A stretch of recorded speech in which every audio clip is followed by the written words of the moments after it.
Hello, my masochist friends, and welcome to Tier 4 of the Gold Ladder. Last time we were here, we excelled through Tier 5, but Master Pack had to give us some pity! Yes, we are now officially opening what I call Pity Master Packs. If we go on a 5 losing streak at any point throughout each of our climbs of each tier of the Gold Ladder, then we will open a Master Pack. Again, no Secret Packs. Secret Packs are for winning, not for losing. So anyways, we're going to be playing some Fluffles here. Ah, man. This is like one of my favorite archetypes. I still own this deck. I still own it. I don't think it's good right now in the Age of Fire, personally, with modern Yu-Gi-Oh! Because the engine is so tight for Fluffles, there isn't really a lot of space for hand traps. And I feel like right now we're kind of like in this format where you need to hope your deck has enough engine space so you can shove every hand trap under the sun in it.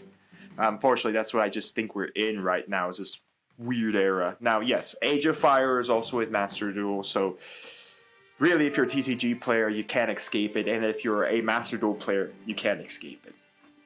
Personally, for me, I mean, I don't play the physical card game much anymore. I mean, I still enjoy it. Don't get me wrong. I still enjoy Yu-Gi-Oh! But I don't play a lot of the physical. Interesting. I've not seen a lot of people play an Egypt Tomahawk. I would not purge the space for an Egypt Tomahawk. He's also not playing a 40-card deck. I mean, I think mine was like 45, but I was playing like some back row hate. Because typically, Fluffle is a going second strategy because you OTK. You typically don't have this like going first strategy. So he's got the wings in his hand. The one problem that he has right now is I'm not sure how he's pitching the wings.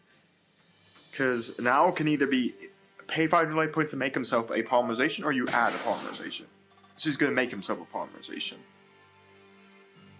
You have to have an edge imp.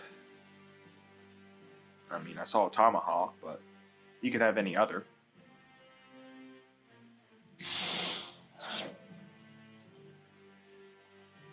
Alright. So, he did have another one. Sight. So there's the whale. So he's going to get the entire combo off here where he then can use the wings, banish bear, draw one, pop toy vendor, draw one, toy vendor search. Man, I played this so religiously, I know all these combos. But yeah, typically what you would go from here is that typically you want to have another polymerization in your hand. Typically Cruel Whale could send something to it a pop or buff. But typically after that, typically your combo is to go into Kraken. Kraken like uses the ability to send something to the graveyard because it's not destruction, so it actually doesn't cause destruction effects. Or he's not even going to trigger the wings combo. I'm not sure why, but he didn't decide to do it. That is pretty nice. But anyways, you typically do that, and then you'll go to Sabertooth to bring back Kraken. That gives you Kraken doesn't the new Kraken, the brought back Kraken doesn't recognize to use its ability to send a card to the graveyard because he can't attack directly if he does it. So then that just wins you the game because Kraken gets 2 attacks, and then you can utilize the effect of. I'm trying to think what it is. Then you utilize the effect. Right, and Sabertooth swings in, and that's exactly 8k. So, because Sabertooth buffs all fight furs on the board by 400. We'll send the Elderly Man, because the Elderly Man always gets sent. I'm not sure if we can win from this board state.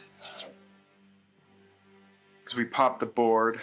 Edge of Chain does protect here, just so everyone knows. When a card is destroyed, you can banish him to protect it. It's only on a fusion card, so the fusion monster gets protected. So he is going to probably purge the... Yep. Okay, so that purges that. Then we will set these 2. I will normal summon this, but we're going to just pass. Because I don't have enough power to punch over a Cruel Whale, like, in any capacity. And he's already burned the scythe, so I mean, I don't have. Maybe it would have been worth keeping that Lightning Vortex in my hand. I mean, the thing is, he's drawing into a card. He can Toy Vendor to see if he gets anything. He does have the draw 2, add 1 combo. So he could do that as well. The aspect is that no matter what he summons, I just time space trap hole it, and this Cruel Well is going to get blown up to bits here. So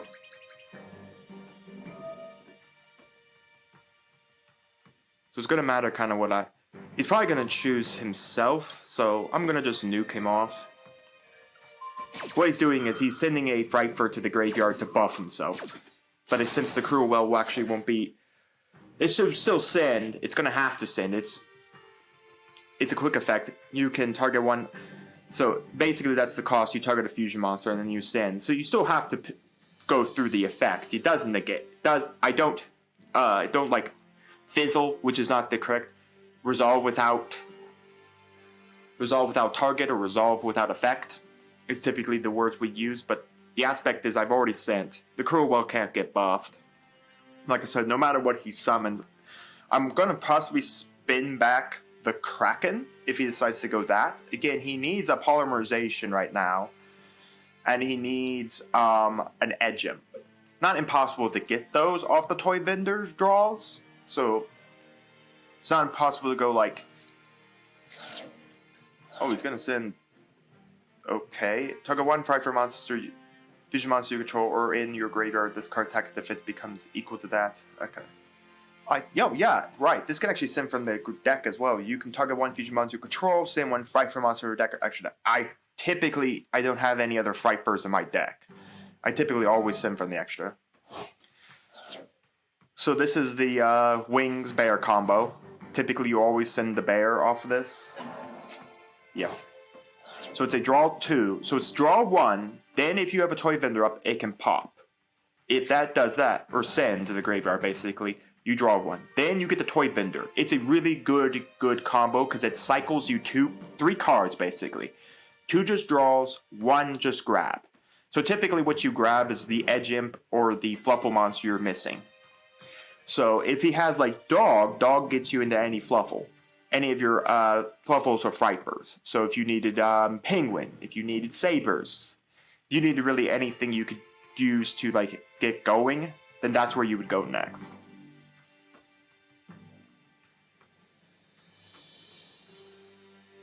Again, I didn't want to attack the Cruel Well, and bringing out Eldritch just to get rid of the Cruel Well isn't good because he just buffs himself, and there are cards that can buff him bigger than even an Eldritch. So he is going to go Dog. I thought it was going to be the Dog. Typically, you get the Dog off this. Or if you already have the Dog in hand, you go like Penguin. Or if you already have Penguin Dog, I would go get the Sabers. You just need to grab the pieces you're missing to actually facilitate the OTK. Now, the fact of the matter is Sabertooth can only come out by using a Frightfur Fusion monster. That is one of his requirements. That's why you have to go like Kraken, bring him. So he's got another toy vendor. Now, the Wings is a hard, by the way. So he can't, if he does pitch in their Wings here, he'll have to wait a whole nother turn to do it. That is disgusting. Yeah, toy vendor has never been a hard once per turn. It's soft once per turns. They're soft once per turns for its effect to pitch, and no matter how it gets sent to the graveyard, it just gets to add. Which is just... I love it. But the problem is now, this is his last toy vendor. This deck doesn't really evolve around. There are ways to reset it. I believe Dolphin on normal summon resets a toy vendor. So I mean, it's not impossible to reset your toy vendor, because typically you want the Wings to be popping this so you can get the draw 2 and then the add. So he didn't find anything. Alright, so this will... Unfortunately, this will get him a search. But I'm more than happy to give him the search. Because what this does is it means he can't get this draw combo off. Unless he's gonna literally normal summon Dolphin for the turn. That's the thing. He'd have to normal summon Dolphin and go from there.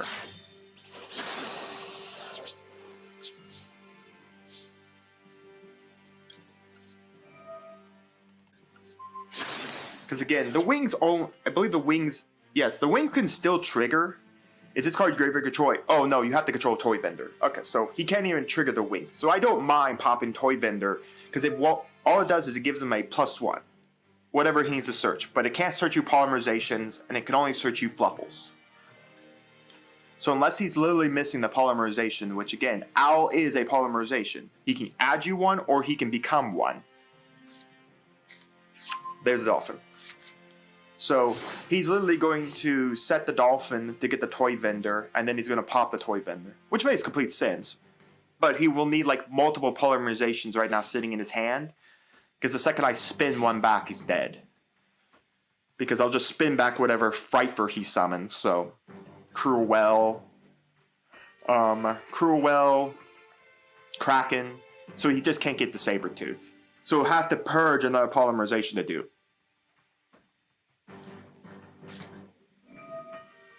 Target one Fluffle monster in your graveyard special summon and bend negates effects. Oh,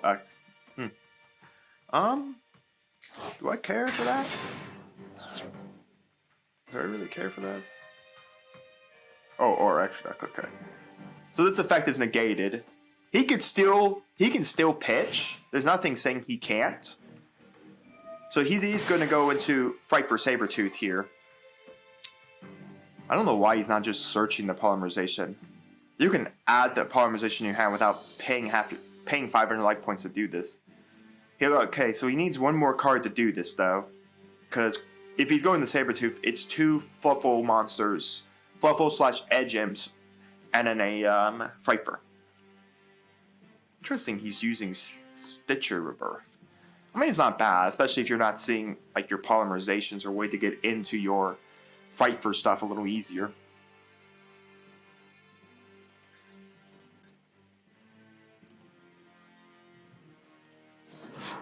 So the big question is, what is he fusion summoning? That's a lot of cards going out of your hand for a Frightfur Sabertooth. Yeah, that's a lot of cards out of your hand for a Sabertooth.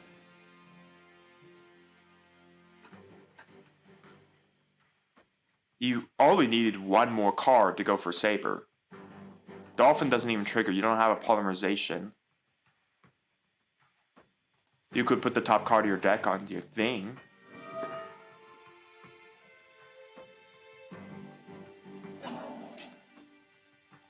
Alright. I will have to send this. I mean, he's burnt his entire hand. So I don't know what he's do about it, but I mean, yeah, I take the Cruel Well. There's nothing I could do about that. I can't deal with the Cruel Well. And honestly, I'm not even sure how I'll even out the Cruel Well, honestly, right now. But I mean, I stripped his entire hand. All 3 toy vendors are gone. He's lost the Saber. Oh, he's going to put the Saber in the fifth position by putting the top card of his deck? Okay. I'm not sure what it is. Oh, it's a dog.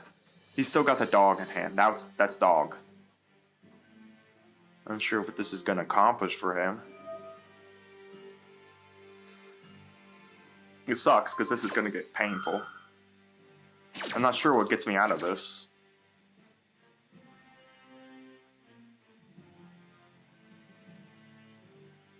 Honestly, I'm not sure what does.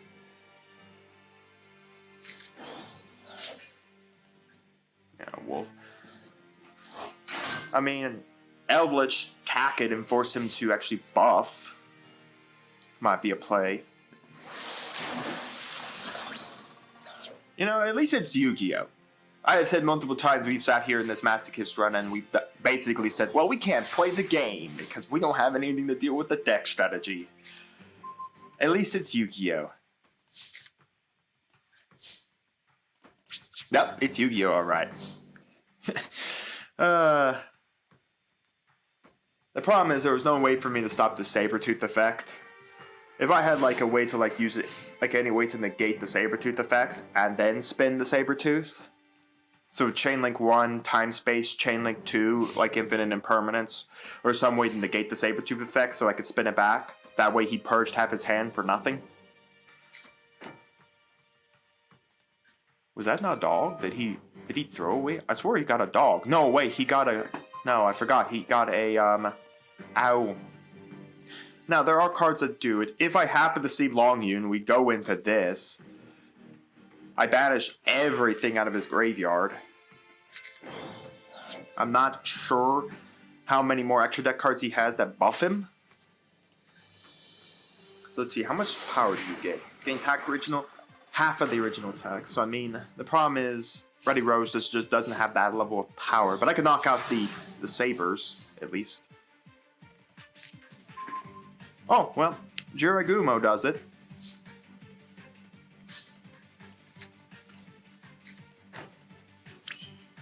Well, YuGiOh definitely does it.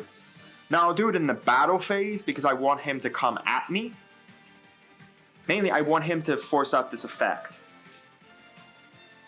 Fill the graveyard once per turn. You discard one card, draw one card, then show. Okay, so yeah, this is the fight for Jar. It's the opposite of Toy Vendor. Toy Vendor looks for Fluffles. This looks for fight Edgems. So, in essence, he's just using the name so he can get the Fluffle, the Wings effect. If this card is in the grave, you can target one face-up monster your opponent controls, have its attack at the end of this turn. Unfortunately, I don't have any face-up monsters, so what he's doing is he's just using it as a name. He's using it as a name so he can Fluffle Wings it. He's just using it as a name so he can go Fluffle Wings, banish something else, and I think he DC'd. Yes, he did. Alright, well, connection failure. I mean, a win is a win.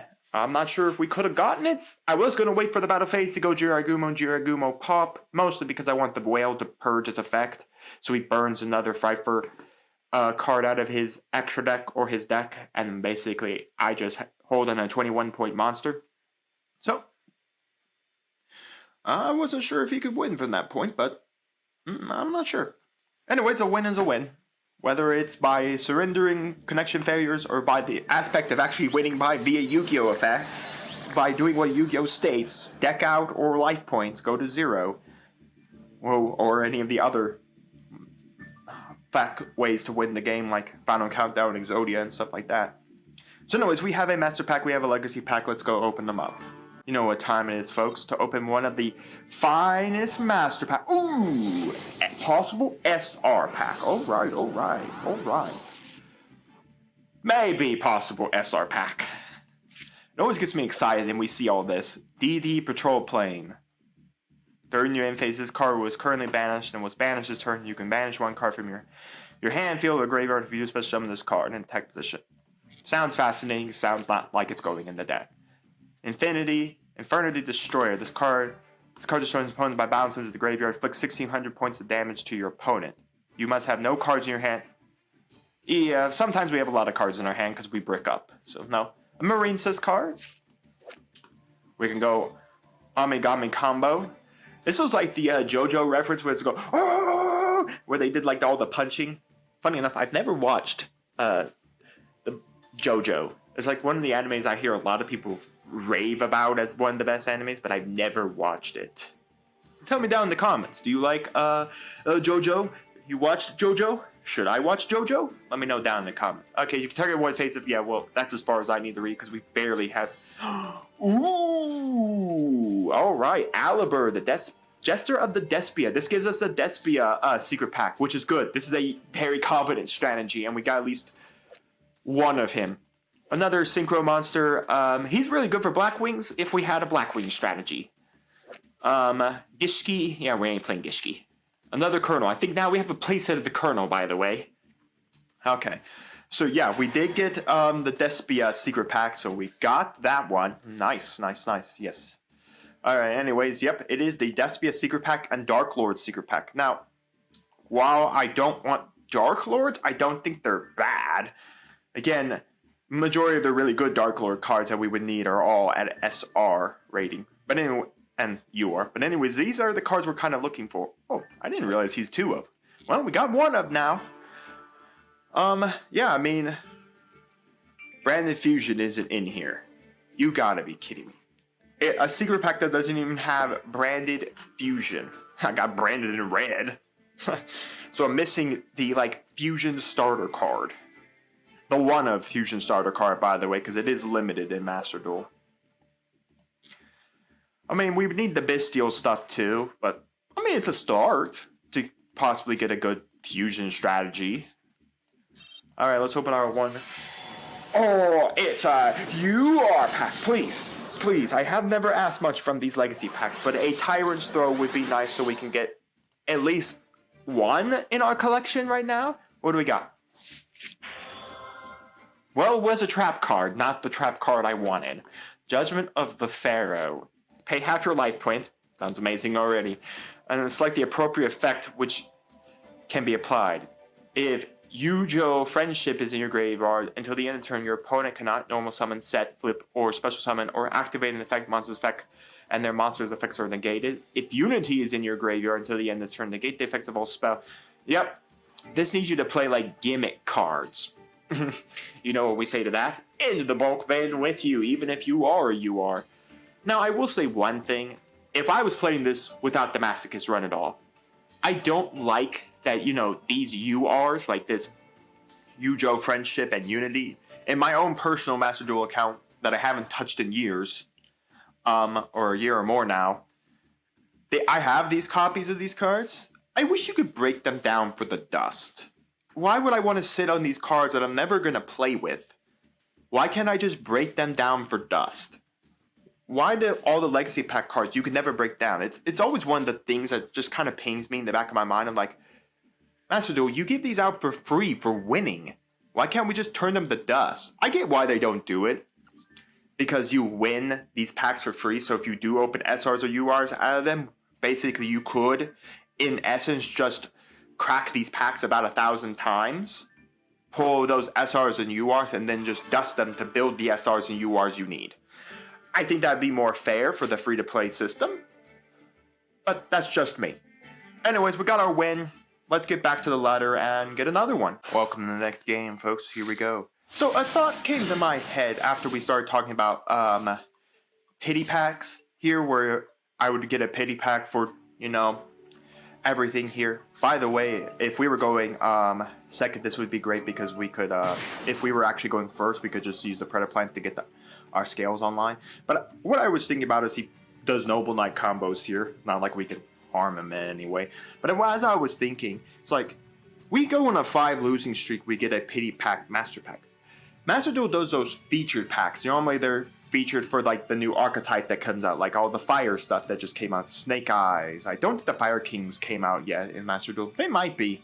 I don't know. I don't keep up with everything. The Fire King stuff. I know, like, I think there's a secret pack with like Ash Blossom in it as well. A feature pack with it. So I thought if we go on like a 5 winning streak, we can open up a feature pack plus legacy packs. But we'd have to go on a 5 winning streak, which is not easy for us at this moment in time. I mean, it's possible, especially as you get into Platinum, where you kind of need to stay on a winning streak to kind of make sure you don't just like drop off the streak. Because again, in Platinum, you take a loss at any time, you go down a game. So say you're already up 2 wins to the necessary, I think, 4 wins you need? 4 or 5 wins? Let's say 5 wins for Platinum. I can't remember which one it was. But say you're already up 2 wins on the 5, you need 3 more games to move forward. But say, for instance, you take a loss on your 3rd game, you would go back down to needing 4 games to move up, and our opponent surrendered. Okay, he just wanted to let me babble for him while he decided to press the surrender button. I have no idea what he was doing. He grabbed the card, and you grabbed a couple cards and decided those cards weren't good. All right, pass it to me, okay. But yeah, that's my thought, was like, if we go on these 5 winning streaks, if it's possible, again, it's going to be a lot tougher for us because we're in a Masochist run and we barely have a real deck, as I recall. At least we have a deck. Is it a real viable contender deck? No. But it's fun. It's fun when it works, when all the stuff gibbles into itself and we suddenly are beating down decks. But yeah, if we go on those 5 winning streaks, I think we should open those feature packs. I mean, those are probably some of the best packs out there. Not that we'll get anything and we'll suddenly have like a deck strategy come out of one pack, but you know, maybe we might open one. Maybe there is one with some hand traps that we can get some hand traps added to our deck and all that. So let me know down in the comments your thoughts. I'm not going to implement that until probably the April season if we go through with it. But let me know down in the comments your thoughts if you guys would like to see that going forward. Just another way to open packs, because it sounds like you guys enjoy the pack opening. And Speaking of pack opening, we gotta go open that branded Dark Lord pack and 4 legacy packs. Alright folks, so here we are. We got the branded pack without the branded opening. I'm not sure why this pack doesn't even have its necessary spell card. What do we got? A Wind Up Snail. Now Wind Ups do have actually their carrier in here, but they can't Hunter loop you. They don't have... Wind Up Hunter is not legal in Master Duel. I mean, we're gonna get the Elemental Hero secret packs. You know what? We've been beaten down by the Elemental Heroes. Elemental Heroes aren't bad. I think the hero deck could be another competent strategy. It needs a lot of cards to work. Okay, well we didn't... Look at that. We barely opened anything good. Plus we have this in Gusto. I think we almost have a playset of her now. Nemesis Flag. We got Dark Lord, Chisicopia. Again, the Dark Lord stuff, we need a lot of the high rarity stuff to make it work. So we can't even build this deck unless we have like the high rarity stuff, because we need Dark Lord cards to make it all work. Dark Girl Nurgle. The theater isn't played anymore in modern branded, so kind of a dud. And then Dark Lord Zerotaro. Again, we also would need the high rarity like girl cards, the Klazura or what it is, and we got First of the Heroes. I forget what it is. Who are they? Feature cards. We would need like her, Blazing the Viturious. We would need the Viturious cards, both of them. Her and I think her other one's a U or SR, or she's not even in this pack. Okay, fascinating. But the Viturious cards, we would need both of them because they do fusion summon, which will then fusion summon to this. So again, it's not possible to get these decks in one shot unless we open 10 packs. Even then, 10 packs may not give us everything we need. As you can see, like, Branded Fusion isn't even here. We'd have to craft it or have to pull it some other way. So, nothing we can really do about that. But we did get the First of Heroes. I mean, there are... Heroes is good. Don't knock me. Heroes are good. Sunriser is a really good hero. Stratos is a good hero. Again, Elemental Hero, Isicardo. Hero returns alive. Shadow Mist can get us into Dark Law. Miracle Fusion. So heroes are good. Do not get me wrong. Heroes are a good strategy to play in Master Duel. A lot of what I would need, as you can see, is high rarity. That's the one problem we have. Is that a lot of stuff to really build competent, strong strategies are almost all locked behind high rarity, which makes complete sense. This is how Konami says grind out the cards you need, or pay us some money so you can open those 10 packs to pull what you need. DD, Typhon, and then a infected male. Yep, well, everyone's male is infected at some point. Look at the modern world. We got a random fusion monster and a vanilla. Let's pass one out. That's just bulk. That's all that is. Reveal one card shuffle in your hand. The Humble Century. Yeah, I get to reveal your hand. Now, this guy is pretty good, Master of Blades. I do actually like him. I just don't think we have any level 7 synergy. We do, but I think like Flare Metal Dragon is just a little better because we can burn under Flare Metal Dragon. And I don't...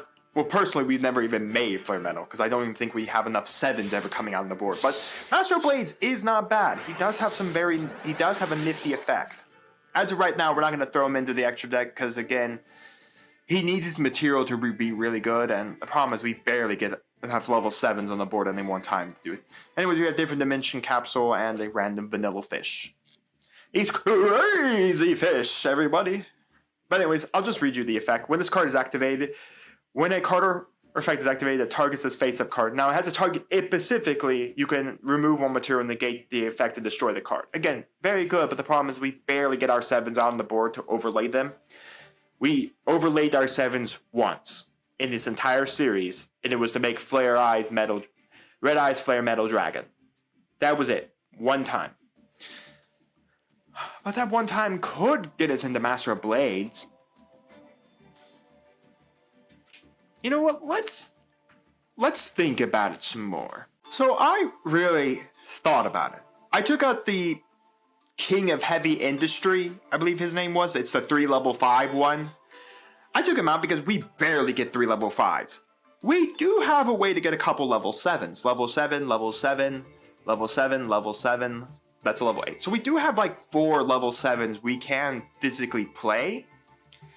And this guy is good because our opponent will not want to target him. So if there is a mandatory retargeting effect, we can just remove material, destroy it. Again, the possibility of us actually getting him is pretty slim low since our level 7s are these. And it's not high, we're going to get those level 7s onto the board. But, I mean, if we do, we can make him. Again, I just think Flare Metal is just a little bit easier because he can't be destroyed by card effects, and he does burn. Now, I really wish we could use this Red Eyes normal monster effect, but I'm pretty sure we don't even have Red Eyes. Not that I would ever want to put a Red Eyes in my deck. Yeah, we don't even have the normal Red Eyes monster. We don't even have a copy.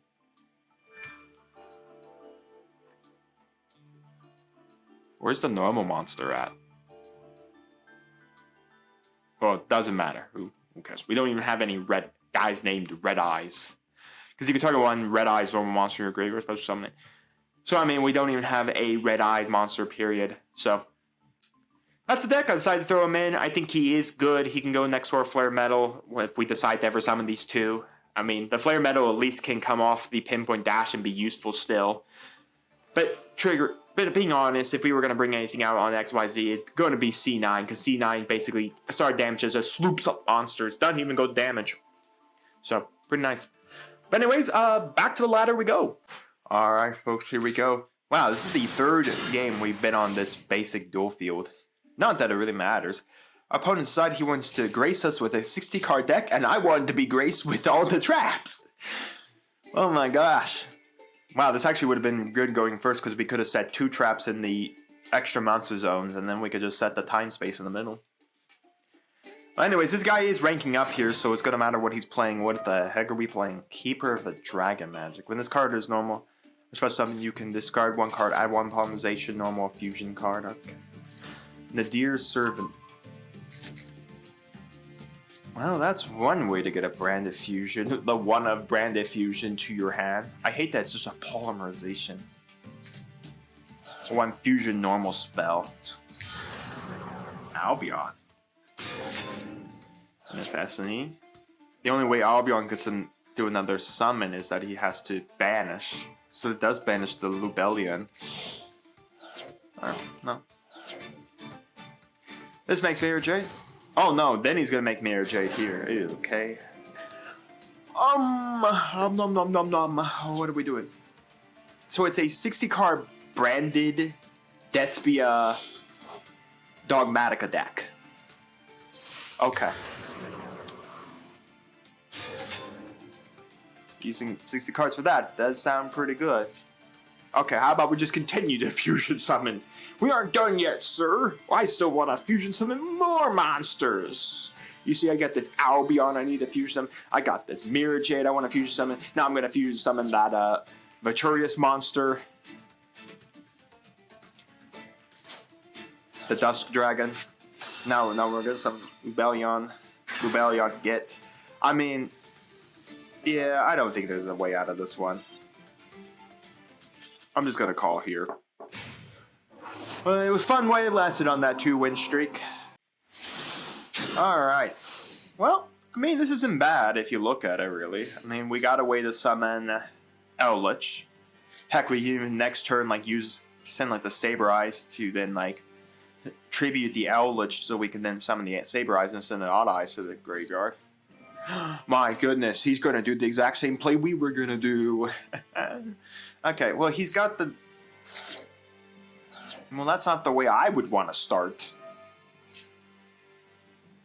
Well, let's see what Tier Limit monster he has in his hand. I don't know if I want to play Tier. Especially because they still have Kick Kalos. Yeah, here we go. This starts it up. I mean... Kick Kalos to what? Rakkalos?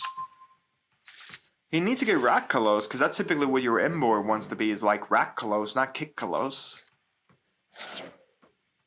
So this would fusion into Rakkalos? No, this fusion summons into Kikkalos, because they typically go Kikkalos first, why she still does a freaking legal Master Duel. Yep. Now again, the TCG and OCG do not have this legal, but again, I think I know why it's still legal. If you look really at the landscape of tier limits, I think all their monsters are like heavily limited. Or, you know, this is limited right now. I mean, like, if you look at it, this deck kind of lost all its, like, oomph power as Master Duel kind of sped quickly. Alright, so Tiramin's catch Tira, he can still use this to send it south, and then he's going to start the... I mean, he could fuse again. I'm not sure where he fuses into with that. Let's see. You target one monster you control, special summon Tiramin's monster from your hand or graveyard, you send the top... Send target monsters to the grave. This card sits to the graveyard. You can escalate the top 5 cards of your deck to your graveyard. As right now, he doesn't have a way to fusion. He hasn't gotten to another fusion. Now he's going to send 7 cards to his deck. Again, I'm not sure if we can even out the board state. Well, those are not... Well, none of that was useful, and I'm pretty sure he just sent the one of planet. Yep. Well, he can send some cards back, but he ain't fusion summoning anything, that's for sure. Thank goodness he didn't use Sheeran's effect. Must not have had a target the fusion. But let's see, he already used Rhino Heart, so he can't do it again. I mean, yeah, he was pretty much out. Alrighty, so let's see what we're doing, what we're playing with. Well, at least that's a way to nuke something off his board when he decides to go back, because he needs to cycle that Kikkalos back. Which, I mean, that's what the Sacred Protector could do. Let's see, he set the trap card here. I think he just needs to send a tier. You can target one effect monster your opponent controls, negates effect, and send one monster you control to the graveyard. When this goes to the graveyard, when does this do? If this card is normal special summon, does this do anything when it hits the graveyard? During the main phase, you can special summon this card from your hand. If you do, banish one catch tier or Tiramin's card from your hand or graveyard. If this card is normal special summon, you can send the top 3 cards. If this card is sent to the graveyard by card effect, you can send top 2 cards of your deck to the graveyard. Okay.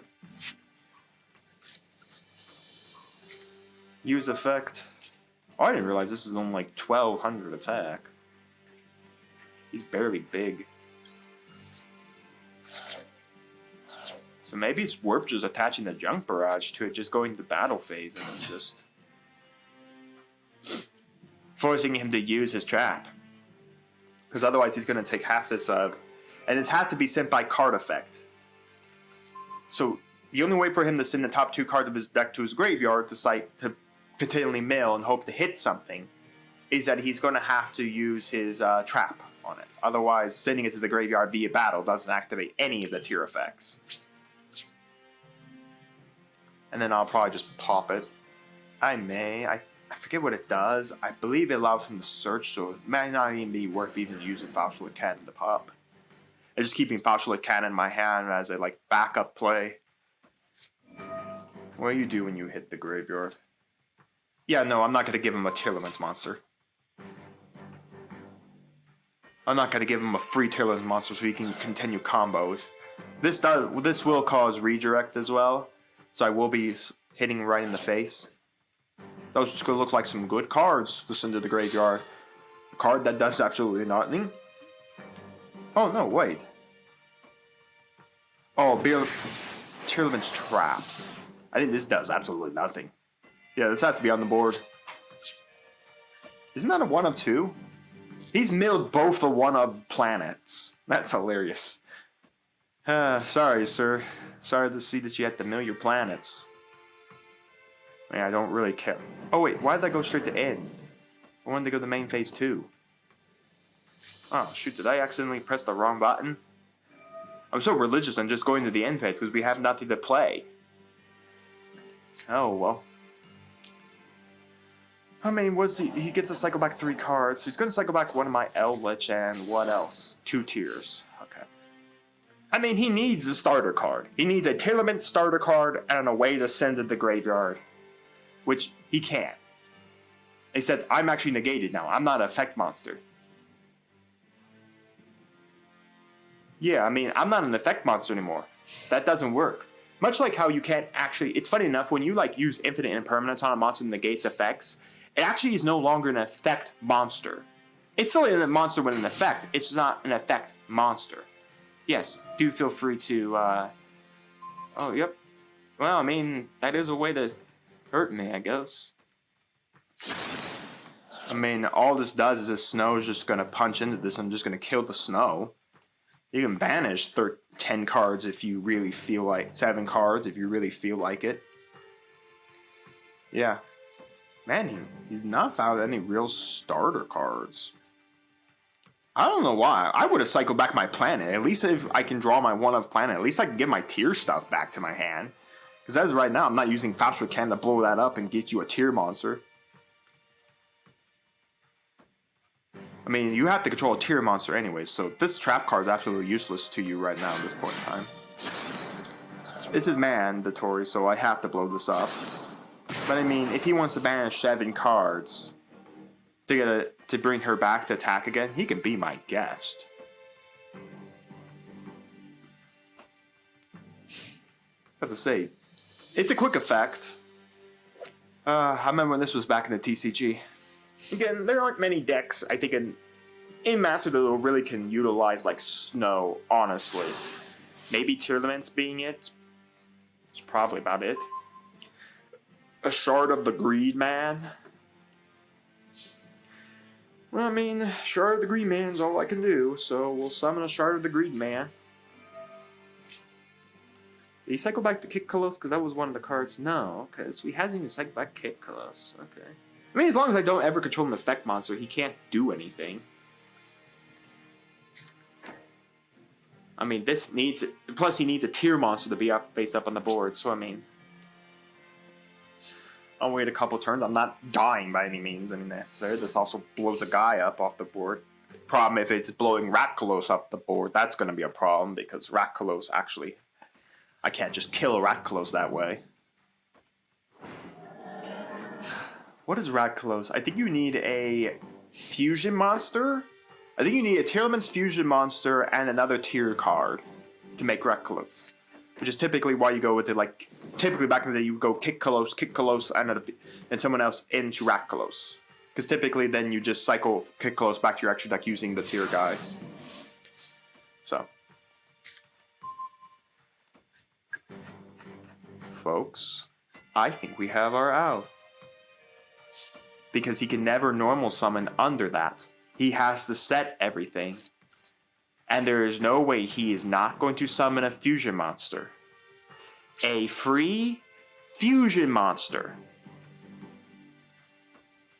I mean, how many times can you say you got a free fusion monster off of a guy? I mean, literally, this deck has to fusion summon. That's where its big point is. And that's what he's going to do. He's going to summon Ratkalos. Why not? It's a 3k beat stick that revives itself. Why would you not summon Ratkalos? I'm going to do this before, just because I want this triggering right now. Now, the only thing is if he has like if he has an imperm in one of those columns. Yeah, he can imperm the warrior, but that just sends Ratkalos to the graveyard. So, I mean, if he does pick Ratkalos, Ratkalos is now in the graveyard. I don't know if that would trigger Ratkalos.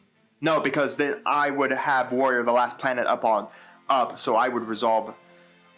He's turn player, so he would resolve first. I'd be chaining 2, so I would resolve Warrior, and then he would have no way to special. So yeah, if I was turn player, I would resolve first. I would be chaining 1. If he said Ratkalos, he'd be chaining 2. Ratkalos would get to come out first, if Ratkalos does trigger here. Come on, show me the fusion. You're a fusion-based deck. The majority of your extra deck is based around the fusion archetype. You're not summoning anything besides a fusion. But hey, if you went to DC, be my guest. You gotta be kidding me. A Baron? You actually went a Synchro? Oh my. Well, I wasn't expecting that. If I was expecting him to go Synchro, I would have done that to banish everything out of his graveyard. Now I'm really screwed. Because I have, like, no outs to this Baron de Fleur. And, really, this Baron de Fleur just pops this and I can't even draw 2. You gotta be kidding. The one time I think, hey, he's just gonna go for a fusion summon. I mean, that's normally where this deck goes, is fusion summoning.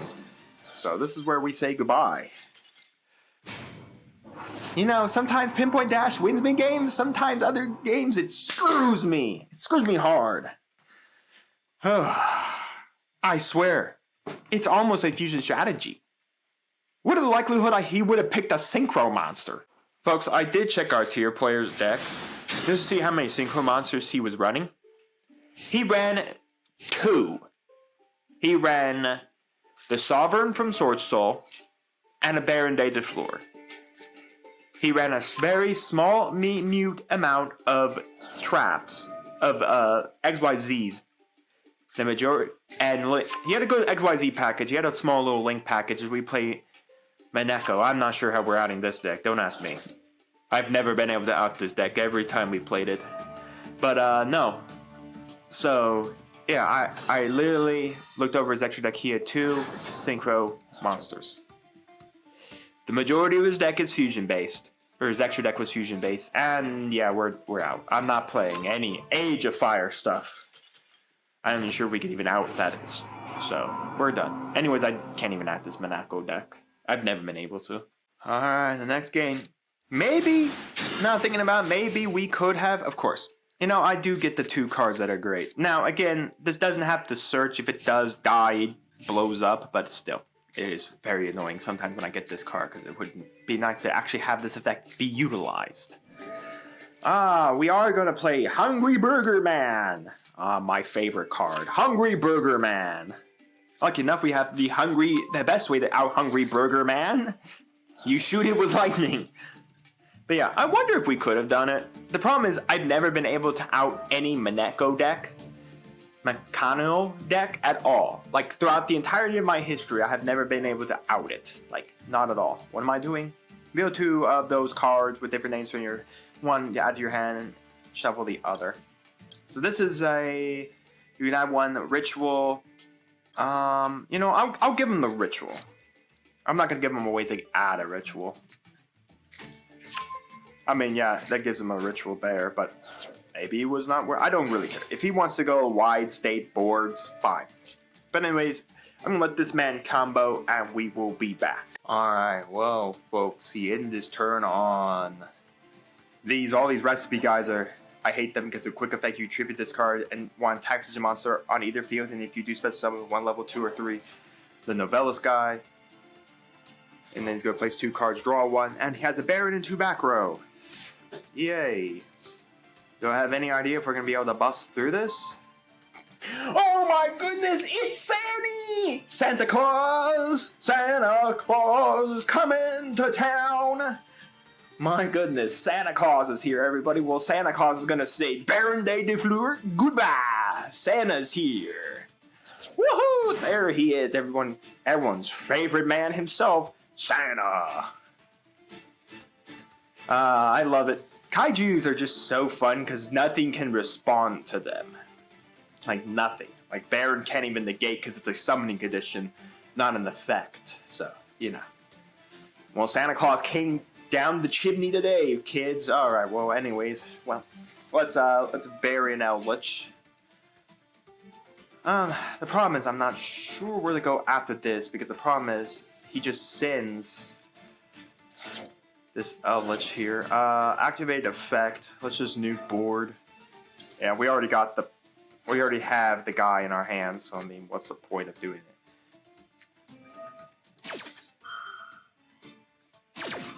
Alright, well, unfortunately, that kind of sucks, because I kind of do not want to summon with this thing on the board, so I'll just pass from here.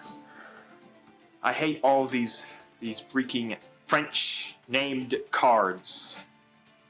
Is it their quick effect? I mean, I guess I could put myself in defense position. Talk about which monster you control, special summon 1 Novellus token. This token's level becomes the same as that monster. You can send this face-up card, face-up trap zone. Oh, I guess he gets to draw 1, but Typically, you didn't go into death combos, but at least I got rid of the Baron. That was kind of the one thing that scared me. Ritual summon one Novelle's ritual monster of your hand by treating monsters. Oh well, let's get the tribute here. I mean, I don't know. So I guess I'll return to YuGiOh once he's done comboing once again. Well, here we are in the battlefield, my friends. And my opponent now slaps me with all his monsters after he's done comboing. Do I think we can bust this board? No. Because he's got the counter trap back in his hand again. So there's absolutely like no way for me to do anything. And again, all the Novellis monsters all have their quick effect speeds right here. So I'm not even sure if there's even any way to do it.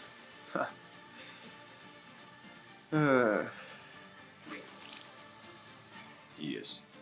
The burger hungers to eat my flesh. The thing about this was a gimmick ritual monster. Now it has all this interesting support. It's fascinating. And this is where we press the surrender button. I really don't think I have any way to out anything on that board. Even putting Eldritch Defense doesn't save me. So I guess we'll surrender. On to the next one. The next game is here, and let me guess, it's Blue Eyes, man. It's another Blue Eyes White Dragon. More importantly,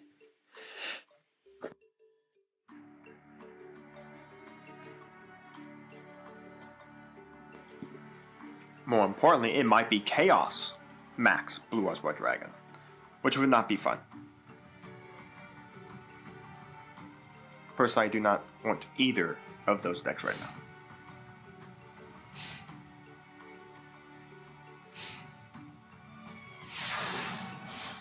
Well, unless my opponent has decided that he's not playing anything with the Blue Eyes White Dragon Man.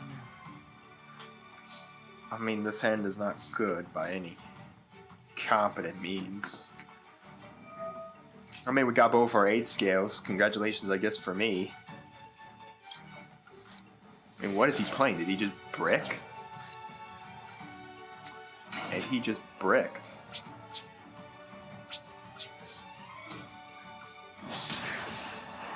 I mean, I practically have my scales here. I'm just missing my low scale. But I have my scales here. I guess I could have pin summoned this out, but I don't want to be overly aggressive because I have no idea. Maybe he's playing Numeron OTK. That's not exactly a deck you want to go smashing it, face first into unless you're going to OTK them back. So I don't know. Maybe he just bricked. Or he's playing...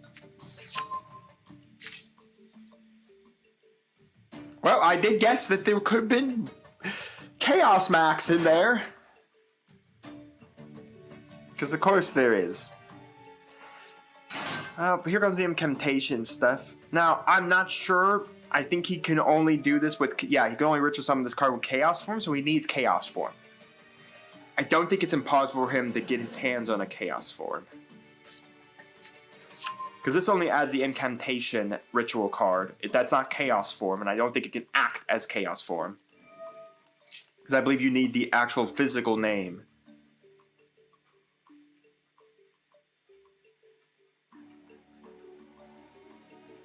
Oh, this can be used as ritual summon. Does that break it? No. Okay, so it just could be ritual summon. If that said it could only be ritual summon with chaos form, then we'd be golden. Alright, someone tell me how I'm outing this. Okay, your opponent cannot target it with card effects, cannot be destroyed by opponent's card effects. I don't have a thing that outs it. Like, at all. There's not a singular... Actually, there is. It's this. But could someone please tell me where in my deck I'm going to suddenly find 3 level 10 monsters? It would be very good. I hate this, because this is when you can target one monster on the field and banish it. Again, if you didn't target, that'd be perfectly fine, because banishing is not destruction. I said he had it, too. I said he was going to play it. There it is. Slapped right down there. How do I out it? I can't destroy by card effects. I can't out this thing. I physically cannot out a Chaos Max. There's nothing in my deck that does it. I guess we're done. Oh, nothing like meeting Chaos Max. After you said he's probably playing it. Alright, next game, folks. By the look of it, we're playing a bot. You know what? I will take a bot win any day of the week right now. And we have our Cosmo line too, which is pretty nice. I will take a bot win any day of the week. Because there's no way this is a starter deck, by the way, because there's no starter deck with 3 cards. So, it's a bot deck. Typically, those are always the XYZs. Numbered like 97, typically. So. Which is kind of interesting. Meaning I think all through February, we only met like 1 or 2 bots. Maybe 3 bots? But we met very, very few bots. So. You know, they're still around. I still want to play them because they're easy, just easy wins altogether. During each player's standby phase, inflict damage to both players. This damage begins at 200 and is doubled during each of your following standby phases. So man, just don't. Put 1 damage your opponent, 500 points to you. Well, unfortunately, sir, you're about to even take more damage because I'm going to go Good Witch to do even more damage. More damage. The problem is I'm on a back foot right now because that's going to burn me for 200 and then 400 next turn. Oh, that's pretty hilarious.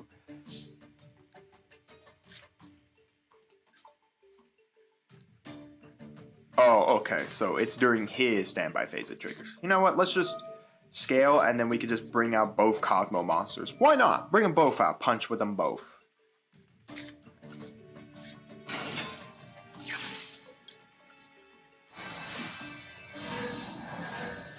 Who cares about swapping? Plus, this also means I can start getting life points back, which does start saving me. 18. 28. Main 2. Set 1. Pass. I mean, that set 1's never going to do anything because he never summons anything with 200 or more. That summons anything with 200 or more attack in a bot deck. But hey, if he does, at least I can blow it up. Well, anyways, the standby phase will be coming up here. We're both going to take 200. Again, it's going to get doubled here. My aspect is, like, how do bots, like, move up the chain? Like, exactly how do they move up the chain? Do they suddenly just, like, meet other bots? And then the bots just have a bot face-off, and whoever FTKs themselves first wins? Because, I mean, in Gold, it makes complete sense. The bot can go through 1,000 games, win 1 or 2 of those games, and then if it wins a couple more, it can move up to the next level. I'm just trying to confuse, like, do these people just create their own bots, spam them into the system, and then, like, hope they meet their bots so they can challenge them so they can get easy wins? A bunch of dark contracts are now all over the board. Not that it matters. This right here is death. That's Forerunners now more than death. He won't get another turn to burn himself with his own dark contracts. Not that actually, yeah, he'd kill himself on the next standby phase. This pays 1,000 on the standby phase. This will pay 400 on the standby phase because now it's doubled. And then this will pay 1,000 on the standby phase. So in essence, I could just pass the turn and let him burn himself to death. But where's the fun in that? Where's the fun in that? I'm going to gain 1,000 life points. Because I like gaining 1,000 life points. And then I'm going to win with this Forerunner. Millennium Falcon! Ripoff for the win! Oh, it feels good to get a win. Yes, it does. Oh, yes, it does. Even if it's against a robot. Oh, well. Robots can still give us wins, too. I mean, the one good thing I will say, at least we don't see a lot of bots. I'd hate the fact that if this run was just full of bots, and that's all we really met, at least we're actually meeting people who actually play YuGiOh.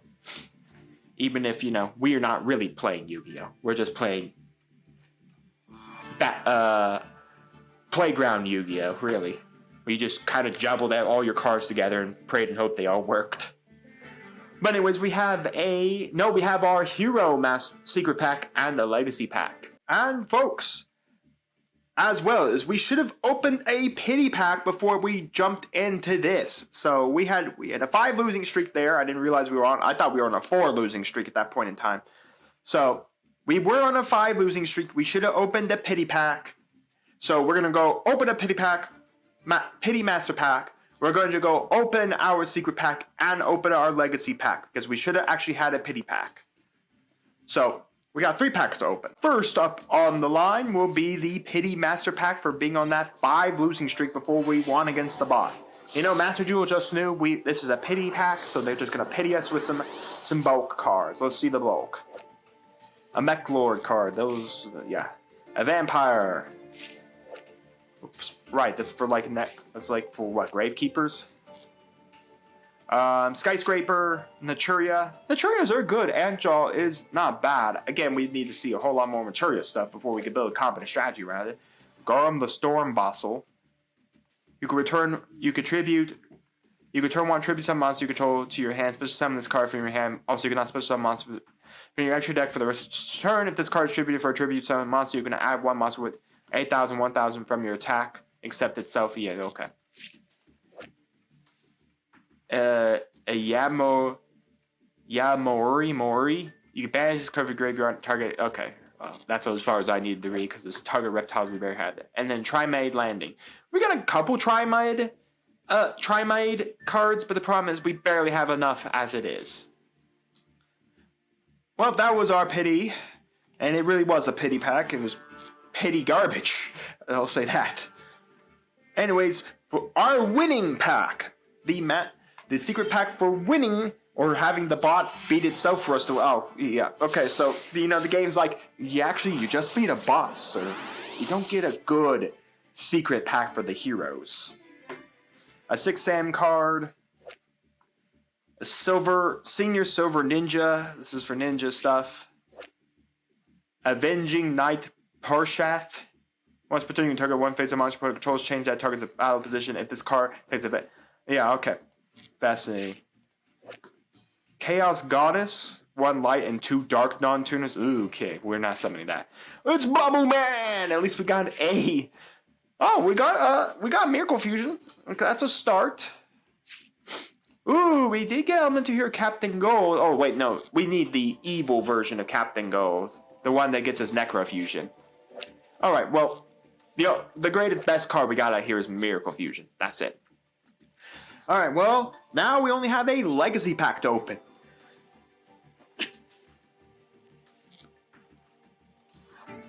One Legacy Pack.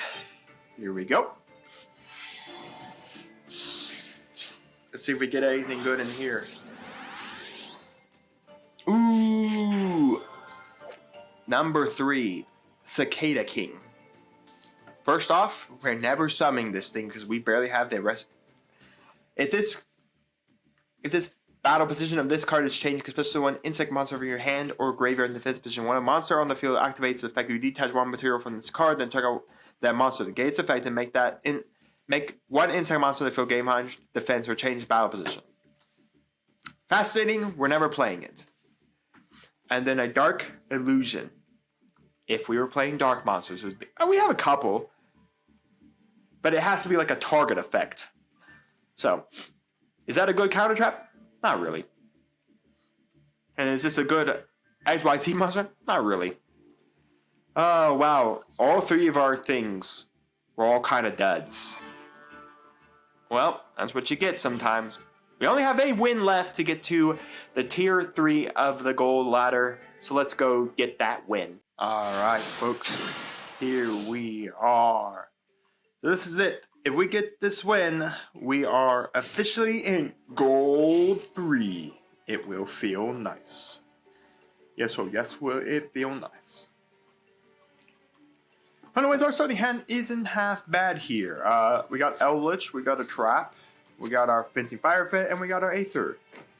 Ooh, is our opponent just going to decide to set a card for us? That'd be amazing. Now, I'm not sure if I want to send an Eldritch off of this just to send something. Oh my gosh, we're playing Black Wings. Of course we are.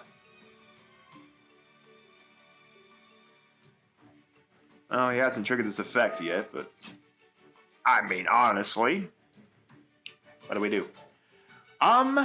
You know what? I'm gonna let this guy combo. We'll see what his inboard looks like, and we'll talk whether or not I think I can break it. Alright, well, folks, this does look like a breakable board state right now. Cool, if he took away another black with monster control, that would be the appropriate target now. Okay, so card effect. This doesn't really do anything. This doesn't have a quick effect. This doesn't do it. Controls destroyed by card effects into the graveyard. You can special summon this card from your hand. Okay. Let's do this.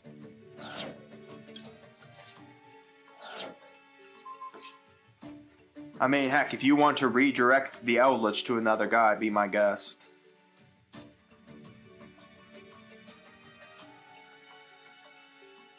Trying to think what's the best path for us right now.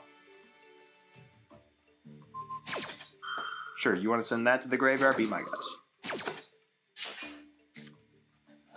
I mean, is it worth just setting this? Bring out Eldritch off of it?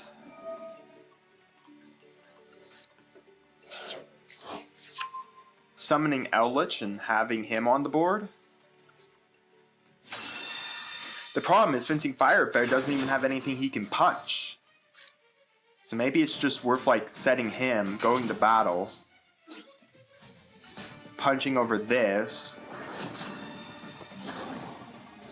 and then passing. Maybe that really was the play. I mean, if he goes up to the ferret will trigger. And as of right now, he has nothing that could punch through Eldritch. Now he will when Eldritch goes back down to being a 25-point monster.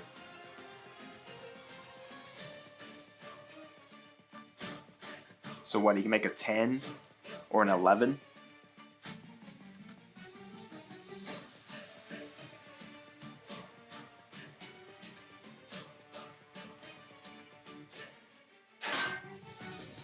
Well, apparently he doesn't have a 10 or 11. What is this? Oh, that's an 8. Oh, look, he's going to go punch the Fencing Firefair. Fair effect. Let's pop that. How nice. What does this do? When your opponent activates a card or effect that targets only... Okay, so it has to target this card, then he gets to move the effect. Okay. So is it worth just doing this now? Summoning this. Oh shoot, no. It wasn't right. I should have actually gone battle, punched over that, then gone main phase 2, tribute send that. Shoot, that's what I should have done. Dang it, I messed that up. Yeah, I messed that up. Because then he wouldn't have had a target for this, and I would have had his entire field just cleaned. Now, Eldritch can still come out if I somehow grab another face down card that's good for me. I mean, there are stuff. If I get Pinpoint Dash, I'll use Pinpoint Dash just to get into Ruddy Rose. Well, no, because then I can't really use Ruddy Rose's fusion effect.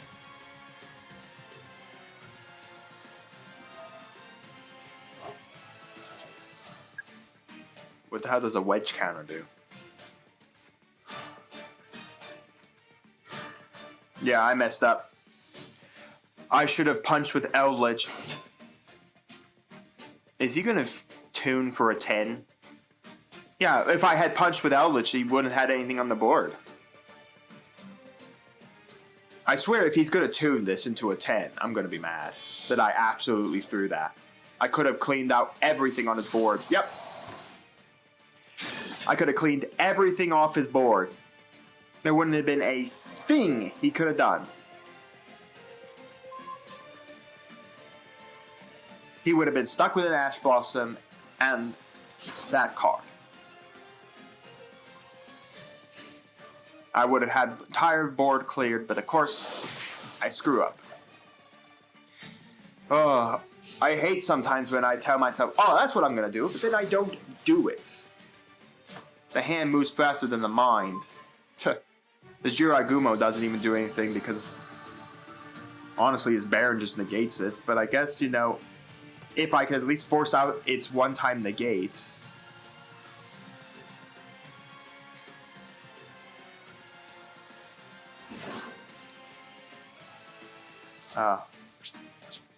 Shoot. I should have put this over here so I could have the YuGiOh. I forget that YuGiOh needs to special summon himself into the column. Sometimes I hate when cards are so specific on where they have to go to do their effects. Oh, YuGiOh needs to go into that column. The column! Well, I mean, if he uses the Baron here to pop and then goes for the swing, at least I'll survive. Not really. I need a YuGiOh to survive as well. Because I need YuGiOh to go after it to force him to gate. And then I needed him to pop off the Cyber Dragon.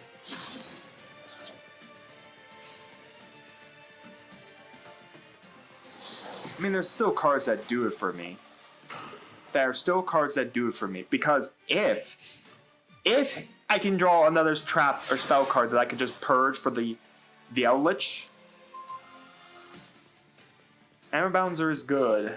He's not great, but it does literally let me survive. So,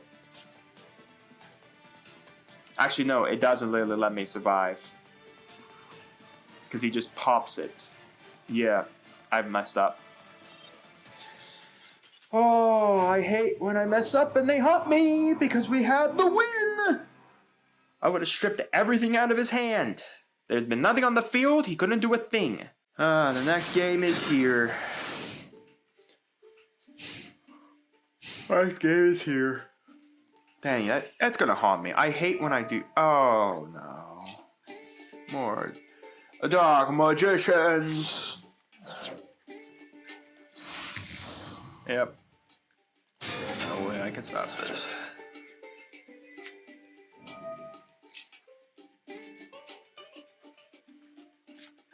Foolish Burial in the Deer Servant? Does this do? Oh, right, when he gets a draw. Well, was it anything? It was a monster. It's a red-eyes Meteor Dragon. Well, at least I can go after that.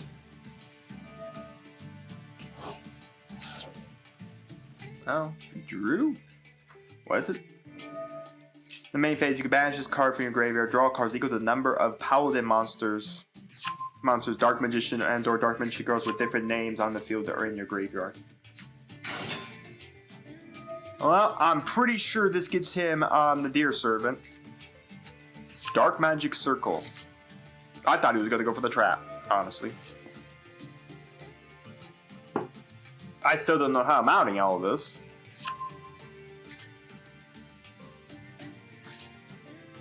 I mean, Soul Servant triggered to set the trap on top. That's what he's going to do. Or he's not going to do that. Oh no, he just does it in his main phase too, and then he gets to draw it. Yeah, unless he already has it. If he already has it, I'm kind of screwed.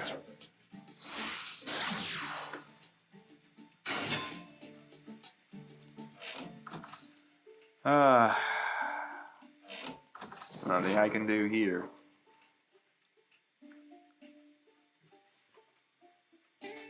Not even sure where we go. I mean, I had YuGiOh to go for that.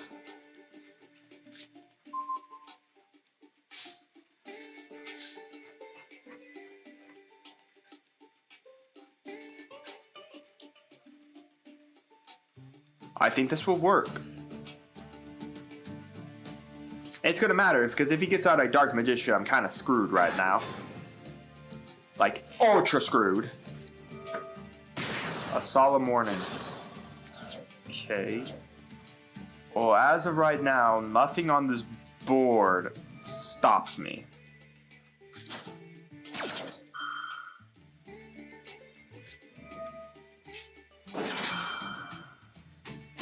Okay, so yes, he is going for the servant here. He's gonna put the servant on the top, then he gets to draw it. Yep.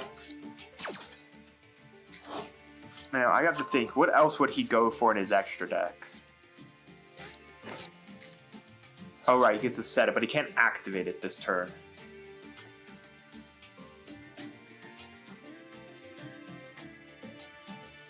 Oh, you can't activate it this turn. That sucks.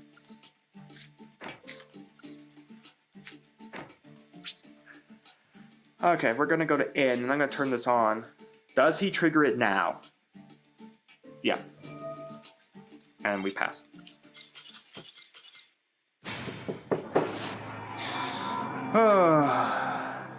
Sucks. So, we're stepping in this game with an okay hand. I got really no, like, starters. I got, like, Santa Claus. I guess I could tribute something off his board that's annoying. Well, that is annoying. I mean, literally, Santa Claus is going to be able to mitigate this. Alright.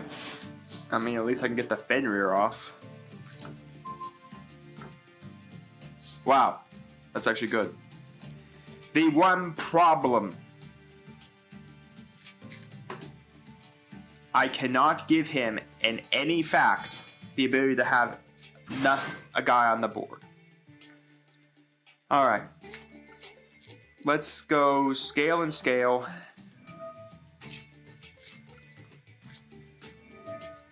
I guess we'll pin summon 2.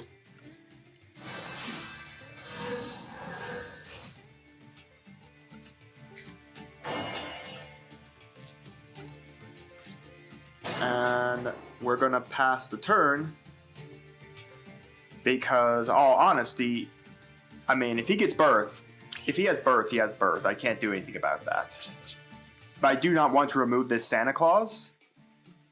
Because, yeah, it gets a draw, but the problem is I want it on the board because it forces him to have birth so he can go for his effect. And then I could swing with a 28-21 next turn.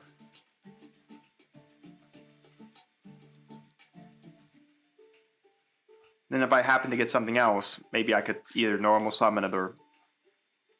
Because that's the thing, is like, as long as he has this, he can't use any Kashtira monsters from his hand, because he needs birth to normal summon them. And a lot of his effects need them to have like a Kashtira already up on the board. Cathosis needs a Kashtira. Yeah, like I said, Cathosis needs a Kashtira. And Kashtiras are all level 7s. Oh my. They're playing... Oh my. What does she even do? Is she like a threat to me?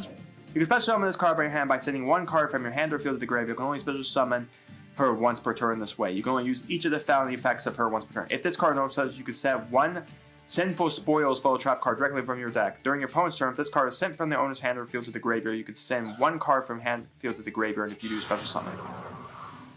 Well, that's got special summon to the board. Congratulations. So what does the Sinful Spoils card do? Nakakuri. What does this do? Send one other face-up card you control to the graveyard. Special summon one level 1 fire monster from your hand or deck. You can banish this card from your graveyard, then target one Snake Eye or Diabolistar monster in your graveyard. Add one. Alright, we're now literally playing fire. Do I really want to sit here and watch all this? I don't know. You only use one of the effects once per turn. So he adds this Snake Eyes to this hand. What does this even do? If this card is added to your hand except by drawing special summon, if this card is normal special summon, you can send one Snake Eye spell trap card from your deck. Here, deck. If this card is sent to the graveyard, you can target one fire monster in your graveyard, place it face up in its owner's spell trap continuous spell card. I mean, as of right now, these two things can't harm me. Well, that vanishes. I thought you can only use one effect per turn. Oh no, okay, it was the wanted. Does this do anything else? You can add one level and send two face-up cards you control to the graveyard, including this card for someone Snake Eye monster from your hand or deck except itself. Okay, those two win. This is doing. When this card is activated, you can place one Snake Eye monster from your hand deck. Well, that's a 3K beat stick that just appeared on the board. But I don't have it out to. Like at all. Because even if he kills the Forerunner and go down to Good Witch, good witch can't like flip that to the 5th position and pray and hope it does something to kill it. I mean, am I dead?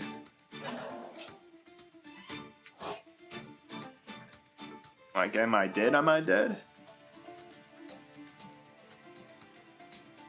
I might be dead. Because he put something into my back row. Oh, I thought we were just playing Kashtira and I locked them out. Nope. We're not playing Kashtira. We're playing Snake Eyes Kashtira.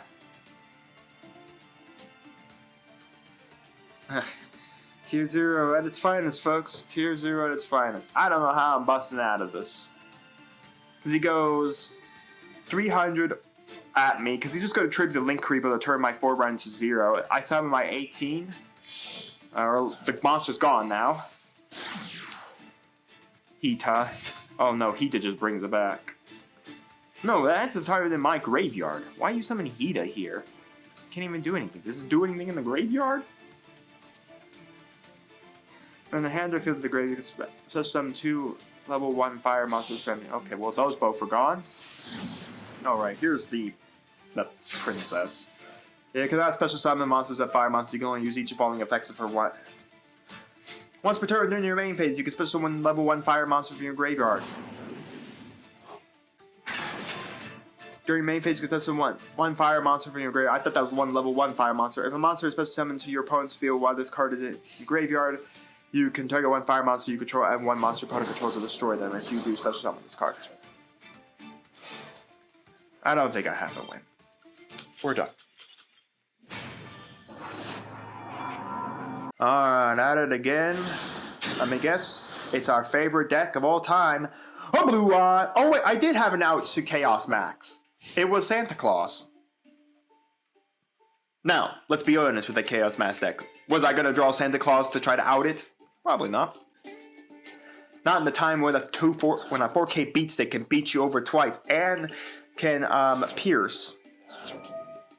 I guess I add a Blue Eyes here. Blue Eyes, White Dragon. Again, White Stone only adds vanilla Blue Eyes.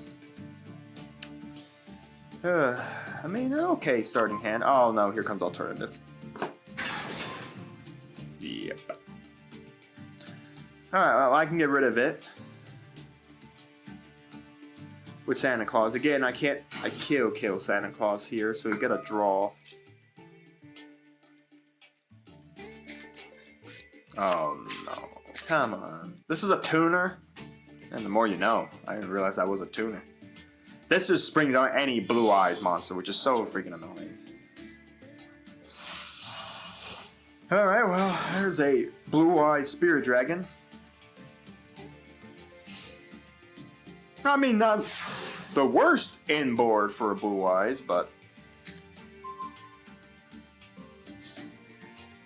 Do I just play that?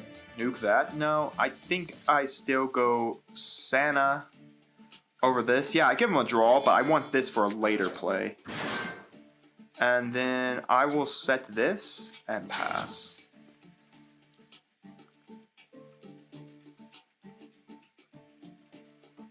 Again, I don't mind if he has the White Stone. There's nothing he could do with the other stone. White Stone.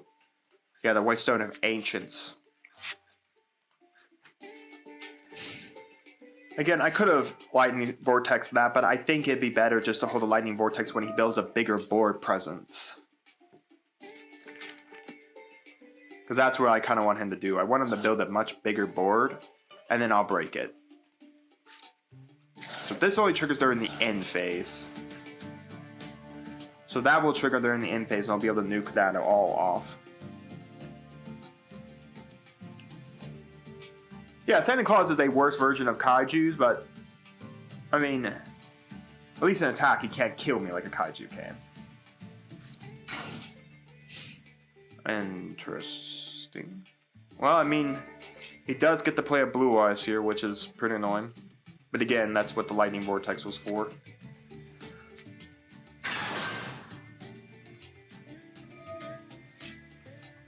Well, he's going to add a Polymerization to his hand. There's no reason why he wouldn't.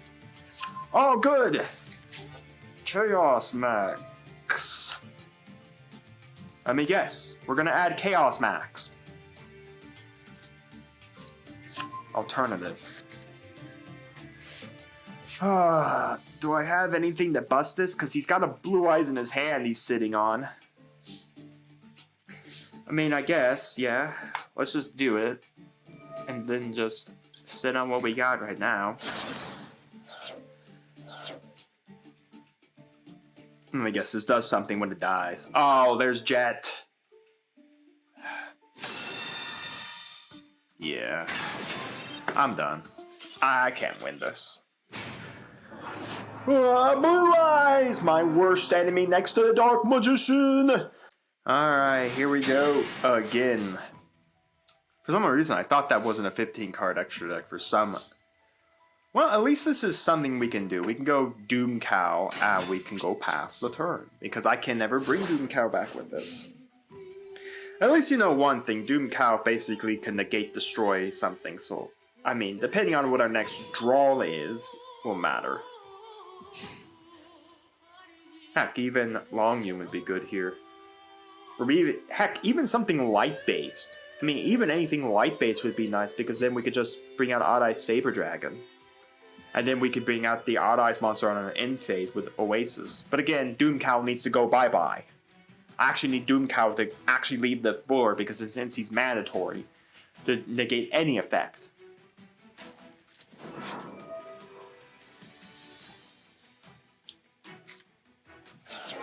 Oh, good. We're playing heroes.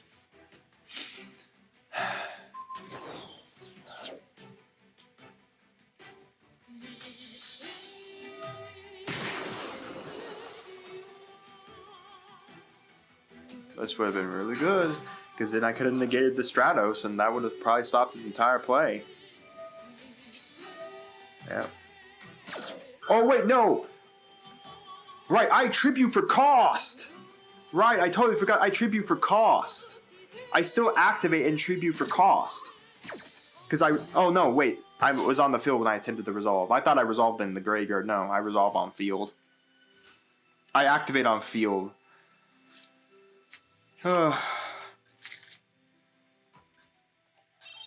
Yeah. I mean, he's just going to OTK me. There's no reason why he just wouldn't OTK me from this position. I thought we almost had a chance there, but then I remembered. Oh right, no, we were still on the field when we attempted to resolve. We don't have an effect that resolves in the graveyard. We still attempt to resolve on field. Well, I believe that was the 5th loss, so I think it's time for a pity master pack. One pity master pack, Master Duel. Please, no, it's like this is a pity pack, son. You get pity. You get nothing. Nothing. Fenrir the Nordic Wolf, about good. A Fortune Lady, a Scrap Kong. When this card is almost having destroy. Okay, well that was about as impactful as I thought it was. We already have one of these. Oh no, we didn't. Nefarious Archfiend, Eater of Nefariousness. I don't think it's good for what we have currently. Kagna. We got another Performing Power Gold Wolf. Another Runic Allure, and a Dark World Puppetry. Take out 3 cards in any graveyard, banish them, and then discard 1 Fiend monster. Okay, well first off, we barely can even probably resolve that effect. So. Yay. Well, it really was just pity on us because it was a bad pack. Oh, anyways, let's try to go get that last win for the Tier 4 of the Gold Ladder. Alright, so we're beginning the game with this. Well, at least we have our scale that actually protects us. We got a couple cards here. I mean, at least we could set this and pitch Junk Barrage. Dream Tower of Princess Nemalaria? What? You can banish 2 face down cards from your extra deck. Face down, add 2 level 10 beast monsters with different names from your deck to your hand. You cannot special summon monsters in the extra deck, so the turn activate set pendulum monsters. You can only use the effect of this once per turn. If a Nemlaria monster you control will be destroyed by opponent's card effect, While you control Dreaming Namalia face up in your extra deck, you can banish one face down card. What the heck are these cards? I've never seen this deck. So you banish 3 cards face down from your extra deck, special summon it. You cannot special summon monsters from your extra deck the turn you activate this effect except pendulum monsters. You can send one other level 10 beast monster from your hand or face up to the field to the graveyard. Set one Namalia trap directly. That's kind of funny, not great. Directly from your deck. Okay. What does the trap do? If you control another Namalia card, you can banish the following number of cards from your extra deck face down except Dreaming Namalia. Then activate one. Add one Namalia card. Add damage. Any damage you take this turn is halved. Send one level 10 beast monster you control to the graveyard to negate the effects of all face-up and monsters your opponent currently controls. Okay.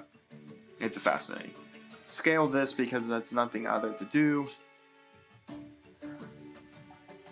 And I guess I'll set 2. Nothing to do. At least we're protecting ourselves from getting, like, murdered until we can draw good cards. Well, he's burned half his 5 cards out of his extra deck so far. I don't know if he'll ever be going into it. Does anything come out of his graveyard? How does this trap do? Namalia Luev. Special summon 1 level from your hand or deck in defense position, but turn into the hand during the end phase. You can banish this card from your graveyard and target 1 face-up monster opponent controls. Lose 1,000 attack defense for each your currently face-down banished cards. Ew. Do these things do anything? So nothing. Well, there is a negate. And it's this trap, but I think he has to send so many cards to his graveyard. Once you control to the graveyard, and if you negate the effects of all face-up monster opponent controls until the end of this turn. So I mean, he has to send one of these guys to the graveyard to do it. What's the other trap do again?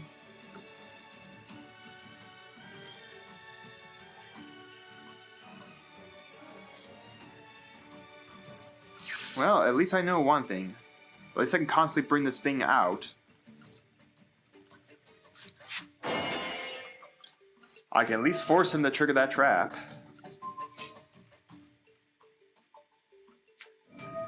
Unless he has an imperm. You know, that works too.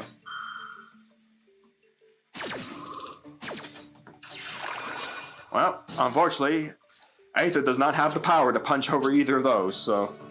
Well, I guess we'll pass.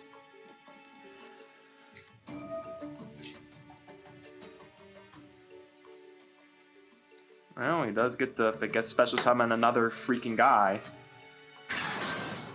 Do these things do, like, anything besides banish their extra deck?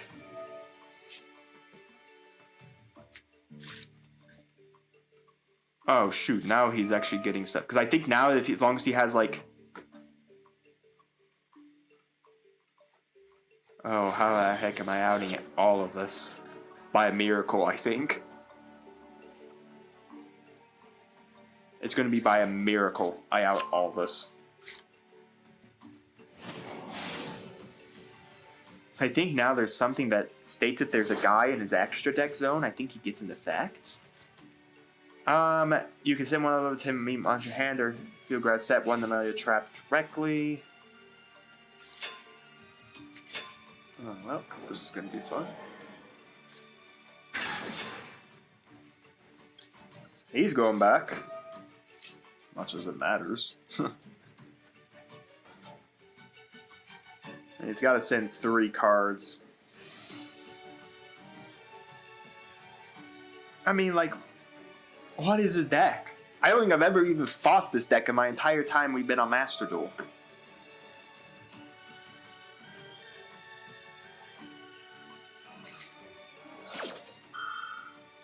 Sure, my monster doesn't do anything.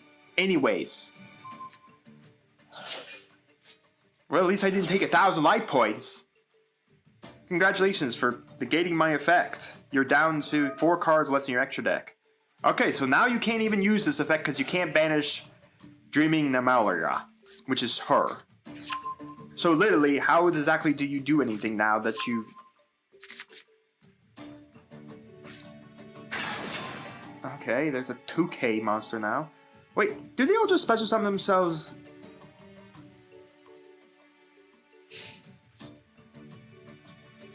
So I mean, I literally bring out Aether next turn, in defense position, start banishing these things away, and then what?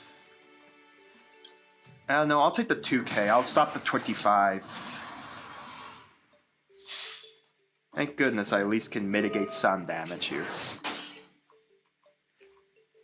I mean, I have monsters that do it. He's only got 2 cards left in his extra deck.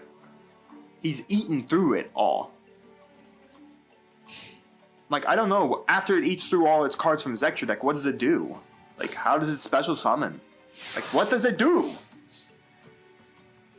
You can't banish this. That doesn't help me at all because I don't have anything in my graveyard that this thing can summon.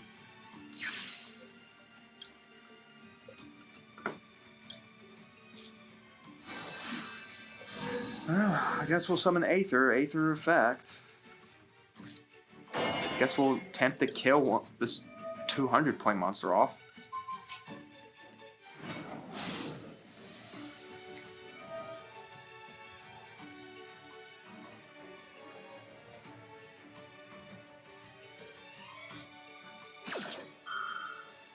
Sure.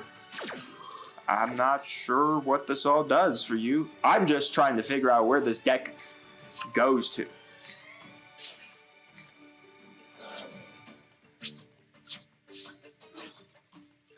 Oh, I should have tried attached Junk Barrage to him. At least I could deal a little more damage.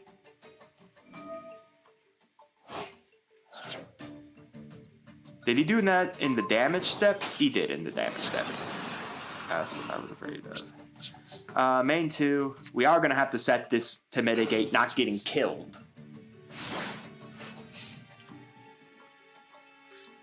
I have cards that do it.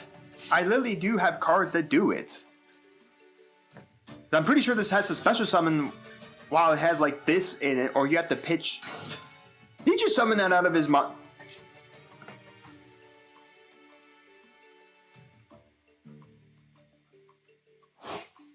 Oh no.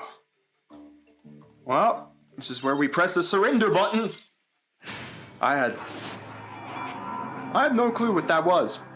Not a clue. I guess on to the next one. The next game is here. The next game is okay. Not a bad start. We finally got a Colonel. We got some really good some good start cards here. Got some really good starting cards here. With a pop back row or face up spell trap cards. We got some good stuff going on.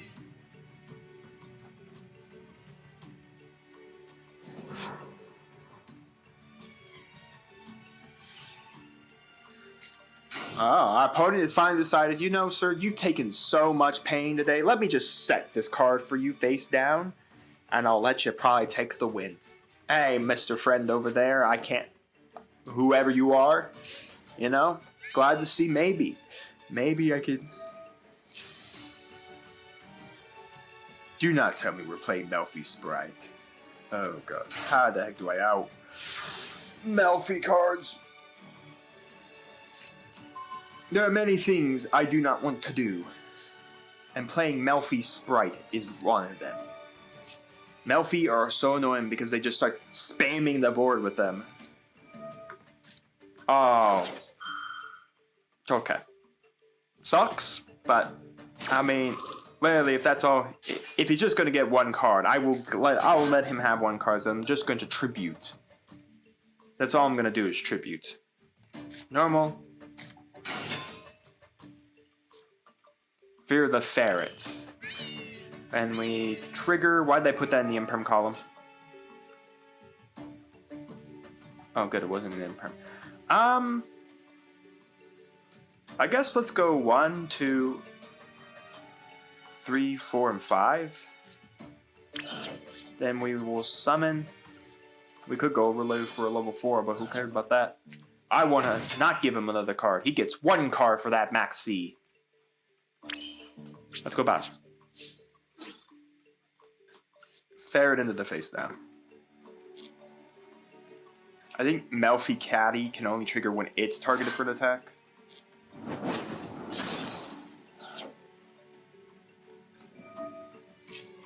I mean, he gets a couple Jamas. Nothing to do about that. Let's see.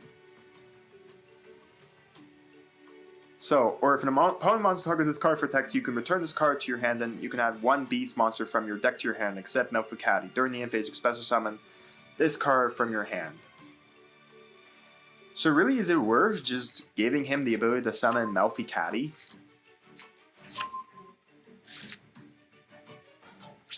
Not really. I'll just pass on this. Caddy can't trigger and get him another beast. So is this just Ojama? Oh, no, no, no. Oh, it's gonna matter who he targets, because then I could just do this. Hey, thanks, sir. I think next time you should read my card. You still got a pitch, so... Woo, look at that. Well, I guess you get all three Ojamas to your hand. Ojama Green, Ojama Yellow, Ojama Black. Are we playing Chaz? Are we gonna Chaz it up? Chaz it up? Chaz it up?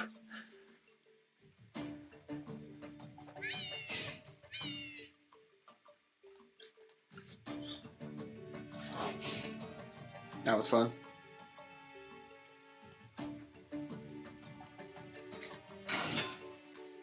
This card is almost like you can special summon up to 4 Ojama monsters in your hand in attack position. Okay. I don't know where this goes. Don't ask me. Does this go somewhere good? You have to summon up to 4? Okay, it's up to 4. Like, where does this board end? Ojama, if you control, destroy all cards your opponent controls. Yeah, let's do this. Let's get the Colonel out of there. I'm gonna take this, but I also have this Protoplant monster here. That will trigger Fire Ferret. Let's just knock out green. This will also ensure... I should have actually probably knocked out the Caddy so he doesn't have the effect, but I don't want him triggering more Ojama cards, because typically Ojama cards need this. They need green, yellow, and black. So typically if you knock out one of those three, the cards don't activate. Like this. This Ojama Delta Hurricane needed those 3 Pacific guys. Now, I think they're all beast type, which is kind of funny. Caddy actually can search them all out. Now, the thing is that I don't take any attack, and he's going to start taking, well, getting punched in the face a whole bunch of times. Well, there's the Caddy gone. Abujin Amaterasu. If this card is linked summon, you can special summon the 2 monsters with the same level, one from your hand and one from your graveyard, but negate their effects, and immediately after this effect resolves, XYZ summon. Alright, I guess you get to overlay for a 2. I don't know what the level 2 you're playing at. The rank 2 you're playing is.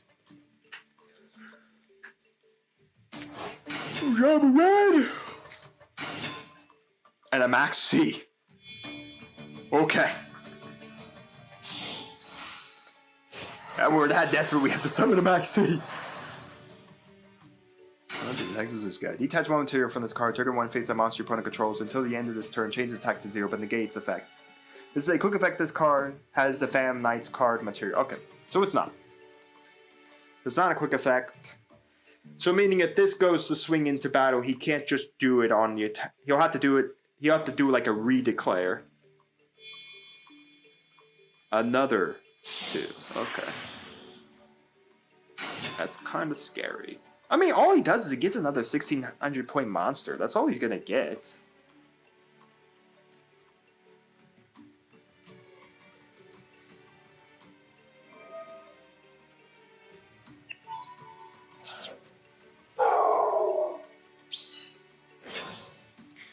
I'm just kind of...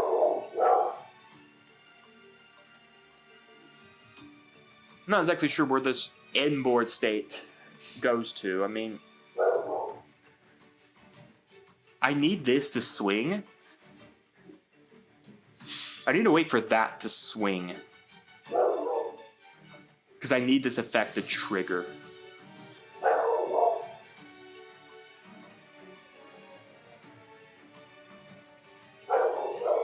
To get my effect. No, I'm gonna have to take the 50. I need this to swing. I need this. I need everything to swing at me. Because I can't let this effect resolve. No. I'm gonna wait for the 1,000. See if he's willing to swing from the 1,000. Okay. Mainly, I'm just trying to mitigate this so I can attempt to get my hands on my rank 8 monster. Okay, thanks. Let's get this raccoon off the board.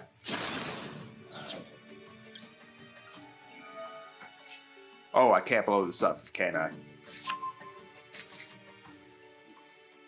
While control another beast type monster cannot be destroyed by battle card effects. Okay. Well, I mean, this does give me my scales depending on what my freaking next draw is. Okay. A card I can't even physically use right now.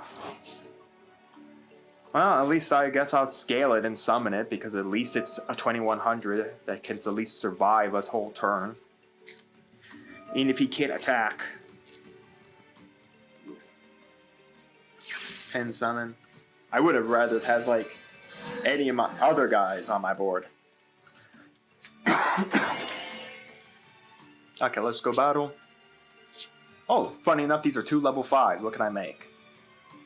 Huh, I could make this, but that's hilarious, but no. Let's go battle. I'm going to knock this out just because I do not want that living.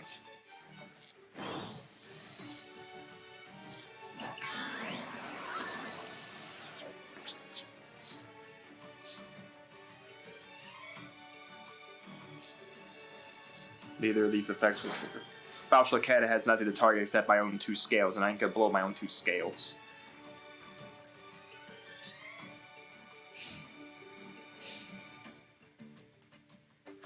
Alright, well. Is this the highest attack field that has the highest attack? Your choice, if tied. I mean, even if he summons a 2100 point. No, because if he actually activates this effect. He's playing Tri-Brigades in here, too. It makes sense. He can summon the Tri-Brigade. I don't know where he's summoning a Tri-Brigade to. A magic non-existing zone. Oh, no, he's just using it to pitch. Cards into the field of the graveyard, you can activate this effect. Each player draws 1 card, and then each player discards 1 card. Then if you discard them, draw a card. Sir, what Link monster are you summoning when you don't even have a physical zone you can even use? Because you're clogging it. You literally have to take this, link it away, and then use this effect. I mean, do I really care? He gets a 2400 point monster on the board.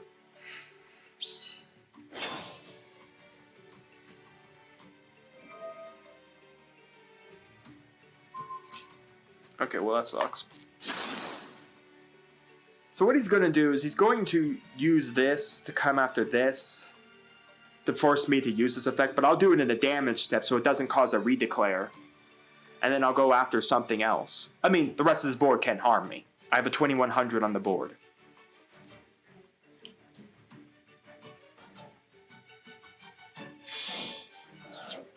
Well, apparently that, a Cerberus.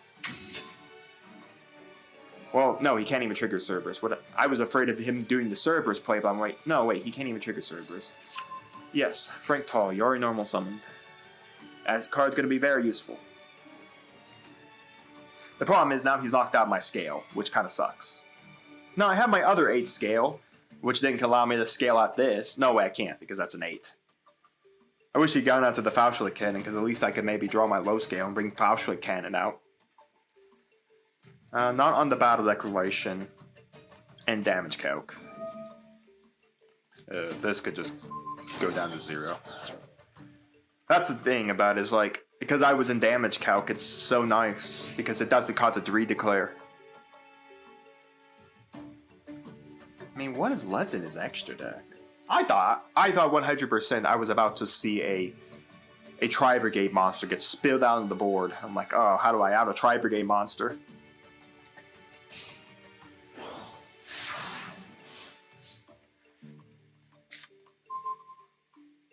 Only if I had a card. That would have been amazing, because that just outs the entire board. I don't think it kills him, but at least it outs his board. Let's go battle. I'm going to knock this out. I'm going to keep... Actually, no. I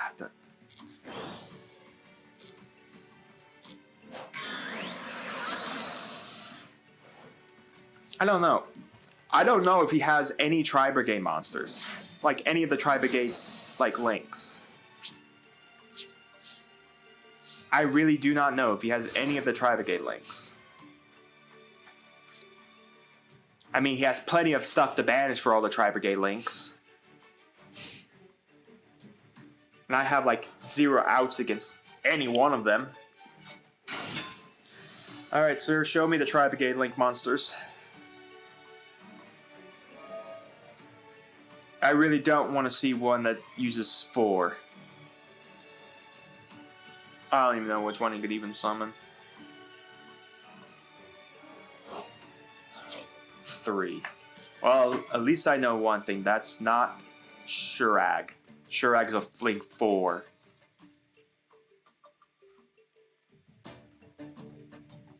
So what the hell is he summoning?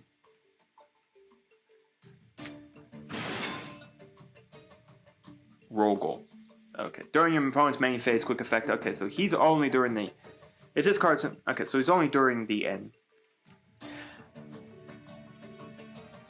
So there's 2 monsters that hurt me here. 2 monsters that can kill... That can... Monster that could destroy over the Cyber Dragon. And basically that's it. There's 1 monster that could destroy the Colonel, but if he attacks the Colonel with this... Oh, does this make Shurag? Access code, man. Oh, that sucks. Oh, wait, no, I can't respond. Yeah, I can't respond to this.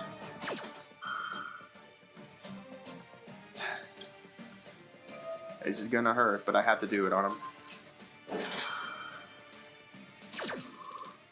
I think I'm dead here. Yeah, because he gets a 29.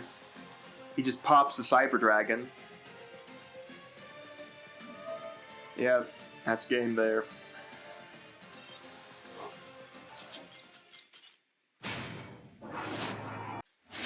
Next game.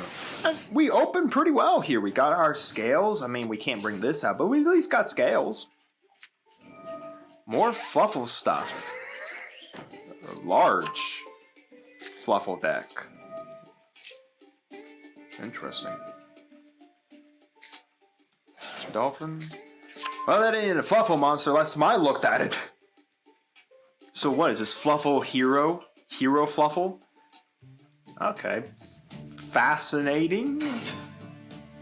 This card is normal summon. You can target 1 Fluffle or Edge monster in your graveyard added to your hand. Sure. Dolphin doesn't do much. I am not playing against DPE. I don't have an out for him at all. Here we go, folks. Another game. Okay, it's an okay starting hand. Outlich, the Pillow. We're playing Live Twins. I haven't seen Live Twins in a long time. Now, typically this is still a Sprite build, so I think once you start actually summoning, I think you're locked. So he's going to lock himself to Fiends here. Which, I don't care. Lock yourself to Fiends. What does it matter to me? Alright, so anyways, it typically ends on their Link 4.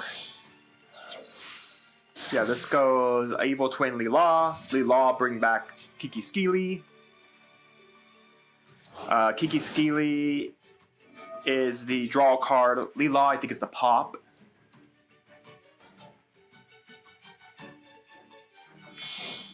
Yeah, so Leelaw is the kill, Kiki Skeely is the pop. Now I have to deal with this thing. Yeah, it's a live twin. I mean, this is the first time we're seeing live twin in a long time. Alright, so anyways, this is a quick effect to tribute itself to summon out Leelaw and Kiki Skeely. So it just summons out the 2 Link monsters. Which is not going to be good, because I'm not sure how I'm adding this thing when it's a quick effect. Tribute itself. There are ways. Mind you, there are ways to do it.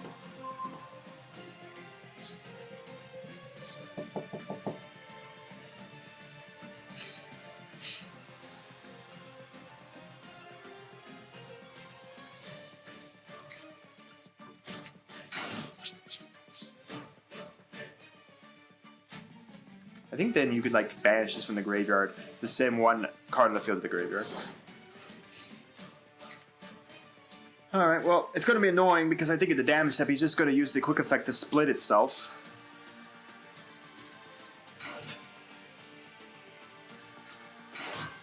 Yeah. Yep, it is a sprite. Yeah, we're not playing good sprites. It was Sprite Live Twin. Yeah, I don't have anything. Master Duel, I just need one more win. Please. Please, sir, give it to me. Alright, another game, another chance, another day. Another day. I swear if it's Goaty, I'm gonna be, man. I don't know how to out Goaty. I've outed it a few times, but they've had to brick. They've had to absolutely brick. Oh, come on. Ice Jade? I guess I'll let them combo and I'll be back. Alright, folks. Well, it was Tier Ice Jade. And now I gotta think of how I out this Rakdos. I think I can?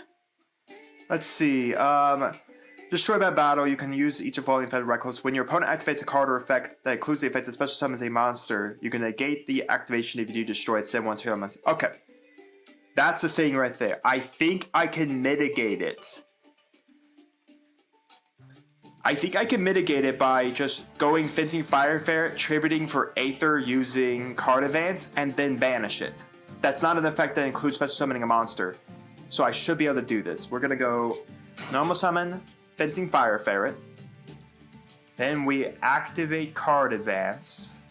This does nothing he can respond to it. Still, it's not an effect that special summons. Wow, that's pretty good for us. Let's go 1, 2, actually, yeah, 2, 3, 4, and 5. Then what we could do is then summon the Aether.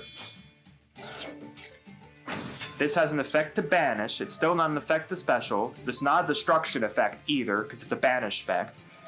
You gotta be kidding me! Wow. Effect Veiler. Alright. I guess we'll set that and pass the turn. Unfortunately, I'm going to have to kill this Rakdos and then force its resummon ability, but nothing I can do about it. It sucks. But of course it's Ice Jade. Of course it's Ice Jade, It is fusion card. Graveyard by card. Well, let me just wait. If he can get it off the board and remove its fusion, stating that it was a fusion summon monster, maybe that's worth it. Again, if he goes battle, maybe I'll hit it when it comes, try to come at the Aether, knock it out, so maybe I'm alive. I don't think I'm alive now that this thing's coming out. How do I out her? Quick effect, you can activate this effect. Face that monster cannot be destroyed or banished by your opponent's card effects this turn. Then if you activate this effect, response to your opponent's card or effect activation, your opponent has cards with their name on their field or graveyard, you can banish those cards. Then if you activated this effect, it responds to your opponent's card or effect, and your opponent has cards with that name on their field. Oh, yep. How do I out this thing? By a prayer.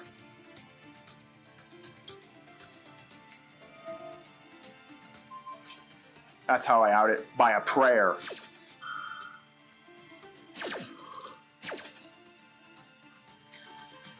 Well, I got banished. The problem is I have like nothing that can out this person. Even if I go 2 level 4s, I can't out it. I have no level 4s that out this thing. Like, how do I out it?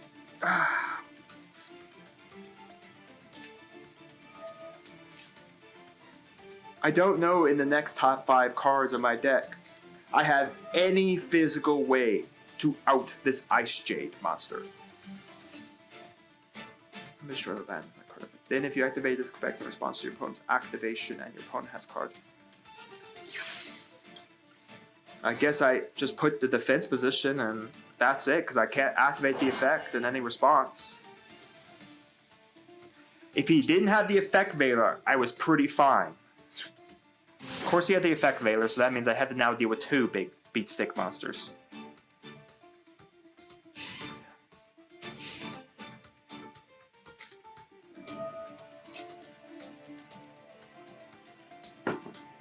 What does this do? If you control a wild monster, your opponent has a monster on their field, you can take 1 Ice Jade monster of your deck and either send it to the graveyard or special summon it. If Ace of Ice Jade monster you control leaves the field by opponent's card effect. If he outs the Aether, I'm gonna surrender. I mean, because if he finds a way to out it. Because right now I'm not dead if one of these punch over an Aether. Because I'll just take another 3k. But I'm pretty sure I'm dead because I think my next draw has no way to out this Ice Jade Gimar. Because I just don't have a way to out her. I mean, Santa Claus does, but I have to literally have Santa Claus as my next draw. And I don't think Santa Claus is my next draw.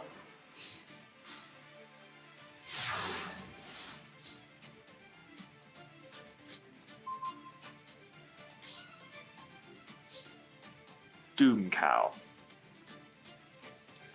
Crap, that doesn't work. Yeah. Because the aspect is that if I bring out Doom Cow, try to bring out Aether, Aether to respond, Doom Cow responds on the Aether, he doesn't respond on the Mirror Jade monster.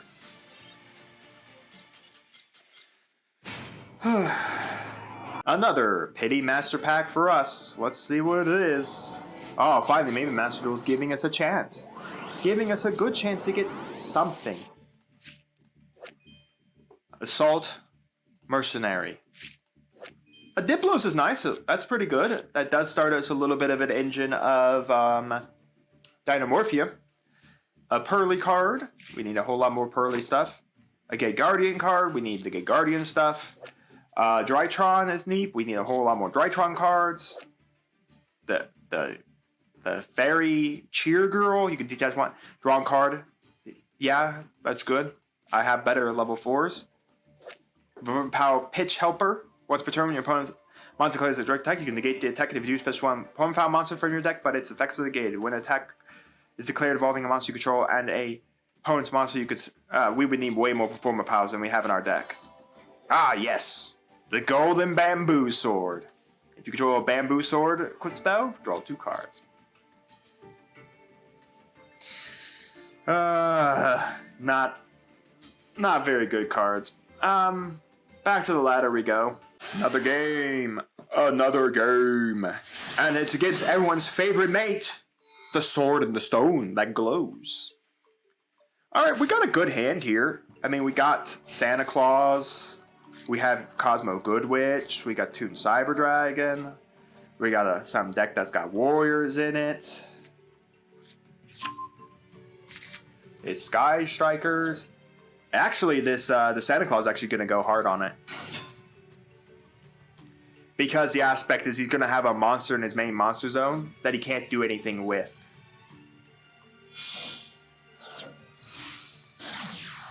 Because as long as this sits in its main monster zone, all his Sky Striker spell cards are absolutely as dead as anything else. That's what's really good. That's what's kind of nice about the Sky Striker engine. Is you can actually screw it pretty hard. Because all the spell cards require you not to have a monster in your main monster zone. And all their Link 1s all require a Sky Striker Ace.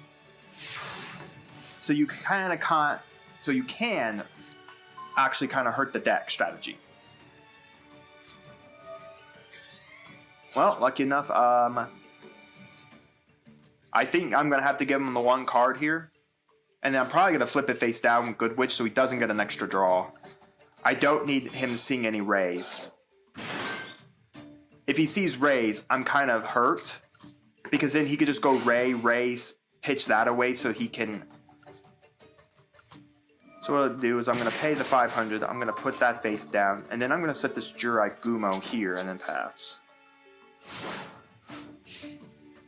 Again, what I did was just mitigate the fact of him getting another draw. Now, the problem is he needs to see a Ray or a Rose. And he needs to get this monster off his main monster zone. Well, that is one way to do it. And the problem is, even if I nuke this off the board, it gets him a Ray or Rose too, so I mean... Yep, that's what I was afraid of. He just needs to see one Sky Striker card and he nukes that off. I mean, I don't know if I'm dead. Because Sky Striker's never been an OTK strategy. I don't know if I can actually win. That's the thing. I have no idea if I can physically win.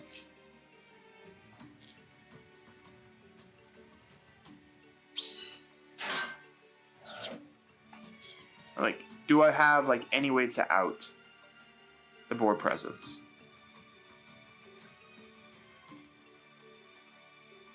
I mean, I would go engage here, get a card. Yeah, I would go engage here, and he could just go Kagari to get to, go back to engage. Kagari to get what? Drone? What for? I guess I'll nuke the Kagari off. Yeah, it does bring out Ray again, but he's already triggered Kagari, so I mean, where's my problem with just letting him have the Ray again?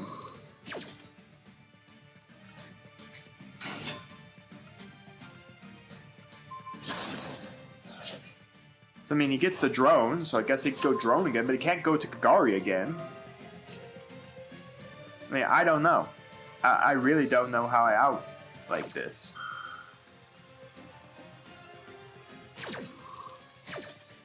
Because they do have the ability to get an access code talk. There is a line they could do. I don't know if he's playing that line.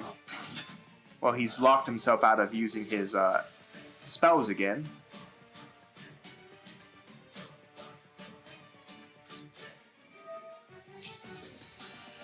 Well, that's a spell card that's good.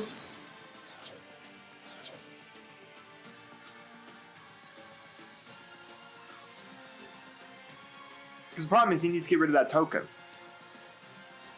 Because typically you'd want... I don't know why he summoned the token. Personally, I would have gone Ray. Then you would go into Regeki. Then you go into Shizuku.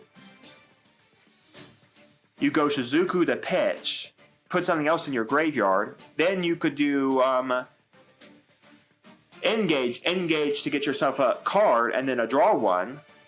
And then maybe end on... No, it's Ziki. It's Ziki. Then you go like Shizuku in your end phase. But as of right now, you don't have a way to out this. You'd have to really go into the Link 2. I think that's Ziki. What's the win one again? It's Ray, it's Kagari, Shizuku, and what's the wins? Because now I'm kind of lost. He basically is... He can't trigger any one of his Sky Striker spell cards. Now, I wonder if he's thinking... If he's a good... Okay, there. Well, I mean... Do you want to summon... I don't have a Dark, so... In essence, he just did that to get his Sky Striker. But then the problem is... You can't get into another Sky Striker card. Gloomy doesn't get you into any of your Sky Striker guys. Yeah, it's basically, in essence, just allowing you to... play your Sky Striker cards. Well, there's Rose. Oh, you have a normal summon this turn, so you can normal summon. But no, then that hurts you again. Because then you'll have to go to a Link 3 or a Link 2. I guess that gets you to Ziki. Here's another freaking Ray. Are you going to try to go to... Oh, is this going to make an access code line? But even then, the access code line doesn't kill me. Yeah, it means you get all your Sky Striker spell cards active. But my gosh, so you burn through most of your guys to get to an access code line. Because I think she has to come out Only while this card's in graveyard, face up Sky Striker Ace, Link Monster. So yeah, he is going to go an access code line. Now, don't ask me how we're outing that. Like in any capacity. Yeah, it's nice he got into it. I thought he could get into the line. But I don't know how we're outing it. Well, that's one way to do it. That's one way to get into... oh, it's Hayate. Well, Hayate wins! Oh, I just want one more win. Come on, Master Duel. Alright, here we go again. Well, this Pinpoint Dash is worthless because my man's not playing an extra deck. He's playing 60 card something.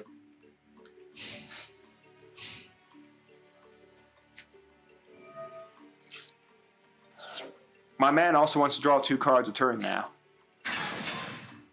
Oh, we're playing Time Lords. Time Lords, I don't get to do anything. We're playing 60 card burn, aren't we? Yay. 60 card burn.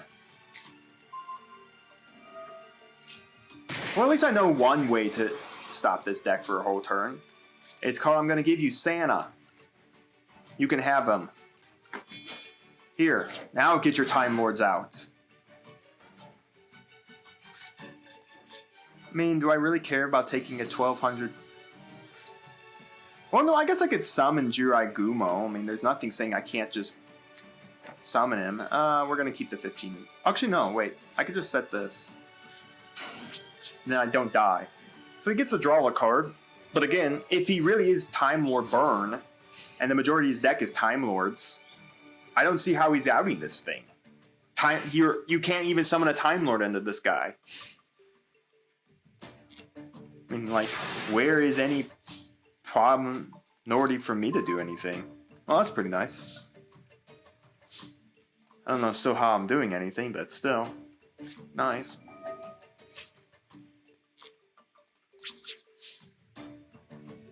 Again, like, where is my desire to do anything? You can't summon a Time Lord at all. And I'm not even sure if you even had the necessary monsters to even summon a Time Lord. You might have 3 of the Time Maiden. That's a way to get a Time Lord out. Now he's gonna have to start pitching cards here because he's about to hit the hand limit. Well, that's one way to mitigate a spell card activation. The Santa Claus is putting in the work, kids. He's literally blocking him from summoning Time Lords. And I'm not even sure if he even has a way to get him off the field. He doesn't even have an extra deck, so I mean... He just gave me a Kaiju.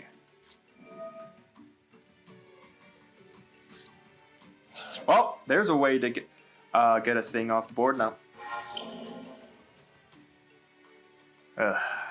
He just needed a way to get a my Time Lord off. And he just needed the Kaiju. Evenly.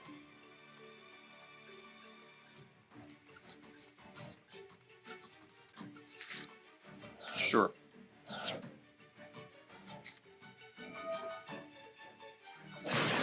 Okay, all the back row hate. All the hate. Man spammed all the hate. I could summon Santa Claus. During your opponent's standby phase, you can activate this card. There's no battle phase this turn. Sure. The problem is it's like the Time Lords I can't even do anything with. It's like there's no way for me to stop their effects. I get burned. I get damaged. Okay, more Swords of Revealing Light. And I have no way to give him like a monster again. There is a way to give him a monster. It is my 8 scale, my Performer Power. No, it's not my Performer Power. It's my Abyss Actor scale. That would stop him from being able to. That would literally stop him from getting a Time Lord on the board. But I mean, if I'm just continually getting... I mean, I saw one Time Lord. It's the one Time Lord that burns me. What is with all the back row hate? That was a lightning storm into a mystical space typhoon.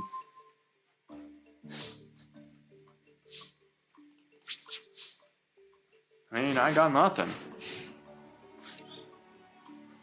My hope... I don't even know if he can even deck out. Now, as long as he continues to get back row cards, he doesn't actually have to pitch for hand size. I don't know, what's his win con? His Time Lords? Is that his win con? Just the Time Lords? I'm not gonna attack. If he's literally running a bunch of back row burn cards, I'm never gonna attack.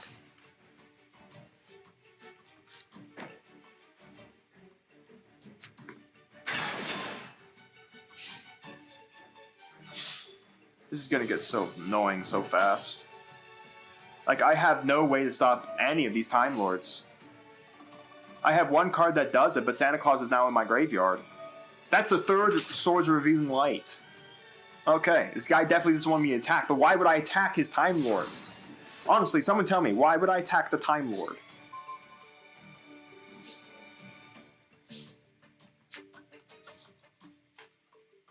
Let's see if you've gotten a way to stop this. I take half my life, mind you.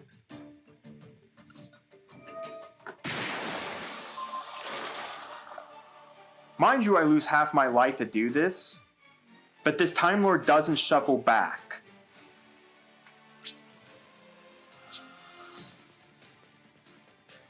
That's the thing, that Time Lord doesn't shuffle back. When does he shuffle back? If you control no monsters, you can normal summon this card without tributing. You can take no battle damage at the end of the battle phase half during the standby phase. I'm probably gonna have to swap into Forerunner here. Just because I just need to start getting life points.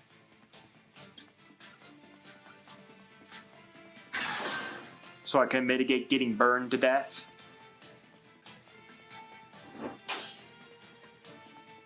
Here I could lose half my life points again.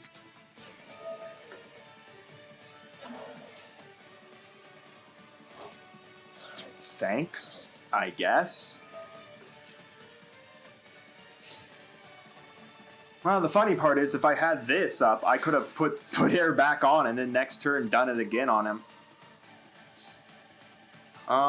Yeah, I guess I'll gain 1,000 life points. I'll set this and pass the turn. Sure. That's another Mystical Space Typhoon. That's 2 out of his deck. I've seen a Lightning Storm, 2 Mystical Space Typhoons. Now this guy's going back to his deck. Yep. There he goes. Alright. Oh, no, this is the one that shuffles back, isn't it?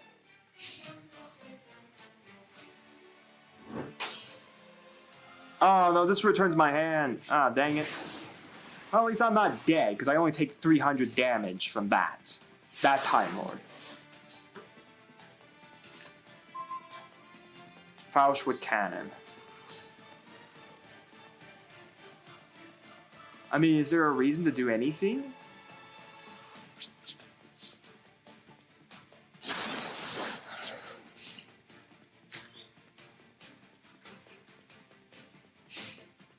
I mean, he's out of swords, so unless he literally continually sees Time Lords, which he will.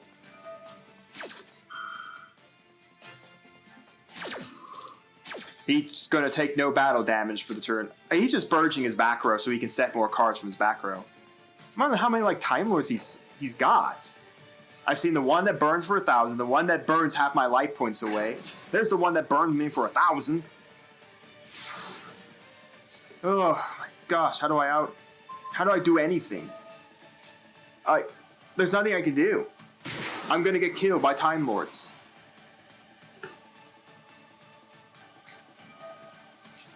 We're not getting the battle phase this turn.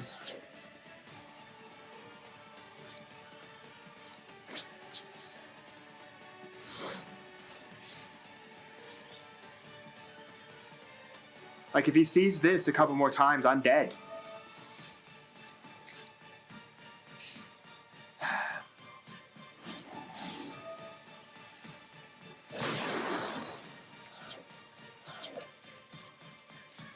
I don't know.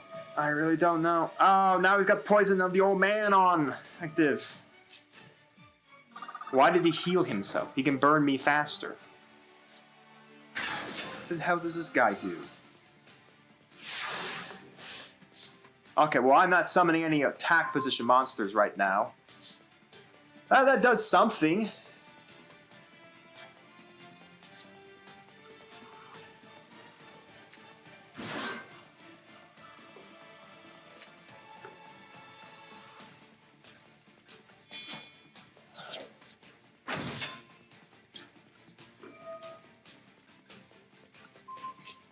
It won't matter, because if I see the guy that burned me for 1,000, okay, well, this effect ain't going off. Oh, another one of him is gone. Oh, I'm gonna put that Spout with Cannon now that I realize I need to kill this Poison of the Old Man. Okay. Spout with Cannon into the scale. You better not have the third MST. Okay, main end phase. Spout with Cannon. Spout with Cannon, blow that thing up. Good. No more Poison of the Old Man. I still don't know how I'm living. I literally have to start seeing... I need to see an 8 scale so I can bring back Forerunner. Oh, good. The guy that burns me for 1,000. Exactly what I hoped for. I need to see exactly my 8 scale. That's not my 8 scale. I'm dead. Oh, am I?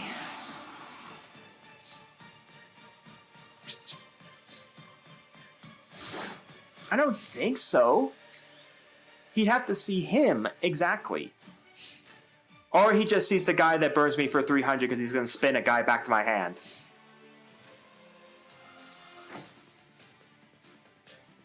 Come on, show me. Oh, no, now I'm just going to... What? Why did you attack? Why didn't you attack? Why did you not literally attack? Oh, no.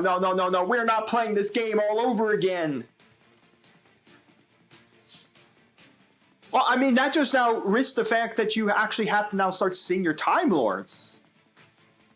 I mean, why just do this and then summon this and activate this to banish that?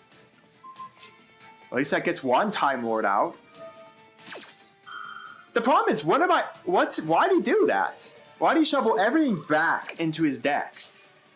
He has a very now even lower chance to start seeing his Time Lords to win the game. You have a better chance of just simply not doing that, continuing drawing until you see your Time Lords. Because if I start actually seeing pace now, which I can now see it. Oh, yes, my 8! Alright, that's what I'm talking about. You know what? I don't care. Threatening roar me, son. Threatening roar me. I'm summoning...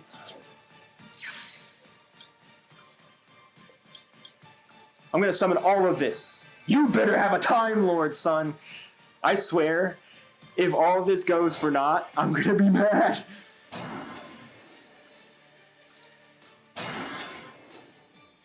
Let's see. I don't think I have any way to mitigate not getting burned. So, I'll pass the turn. It is Time Lord or bust. Well, it's also Lightning Storm or bust. I guess that's true too. He could Lightning Storm.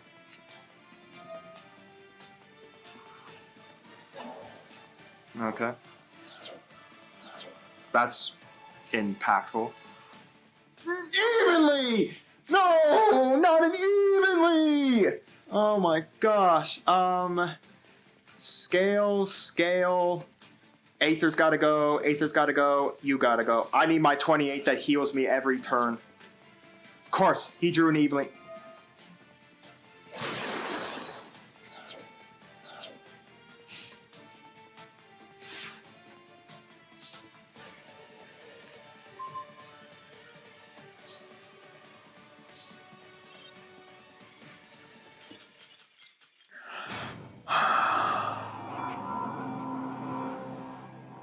Dang it.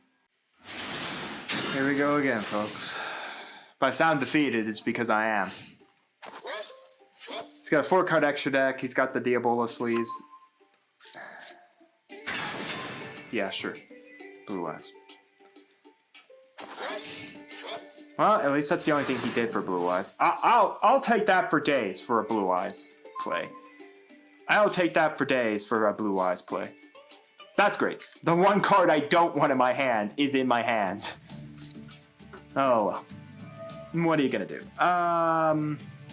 Get rid of that. Nuke that. They just happen to have Jet.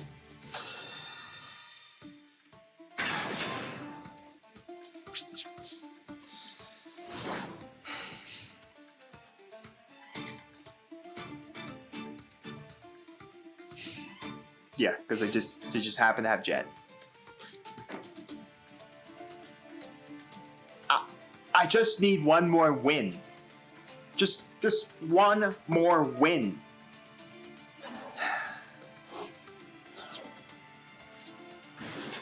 I mean, that's all I need.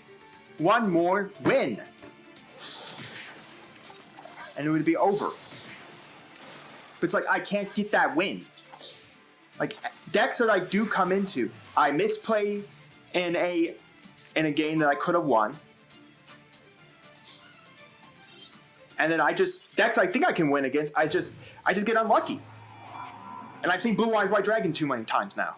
This is actually a good hand right now. We have a way to go to our Cosmo line. We have a way to get our 8th scale. Alright. Is it going to be good? I don't know. I don't know what we're playing. I don't know. Maybe we're playing Snake Eyes again. Maybe we're playing more Blue Eyes. What are we playing? Oh, we're playing Scareclaw.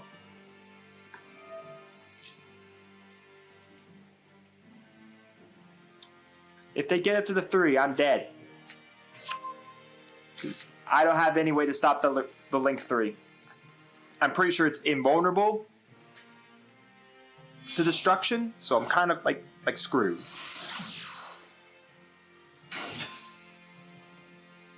I guess I'll let a combo in and I'll see if I can do anything with the Link 3. Folks, I welcome you not just Scareclaw. I welcome you to Scareclaw Mandium. Yeah, that's his inboard. And he just threw Maxi at me.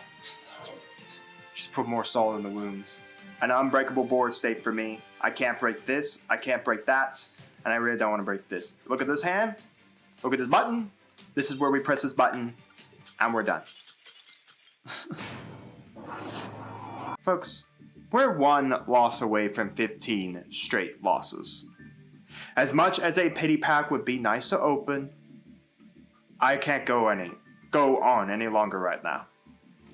15 straight losses, just trying to get one win. And I screwed up one of those times. The Black Wing deck, we could have won. I mean, I didn't know. Maybe he could have come back. Who knows? Possibility, I don't know. We can't say what would have happened if I did exactly what I said I was going to do. Eldritch over the monster, then Tribute, then Banish, and then, well, we knew what the next 2 cards were, but at the time we had no idea what he could do. It sucks, but I am going any longer. The salt is flowing over me, and I don't want to be salty for you all, so tune in next time. We'll get our win for the last win for Gold 4, and we'll climb Gold 3. Or at least attempt to climb Gold 3, I guess I should say. See you next time.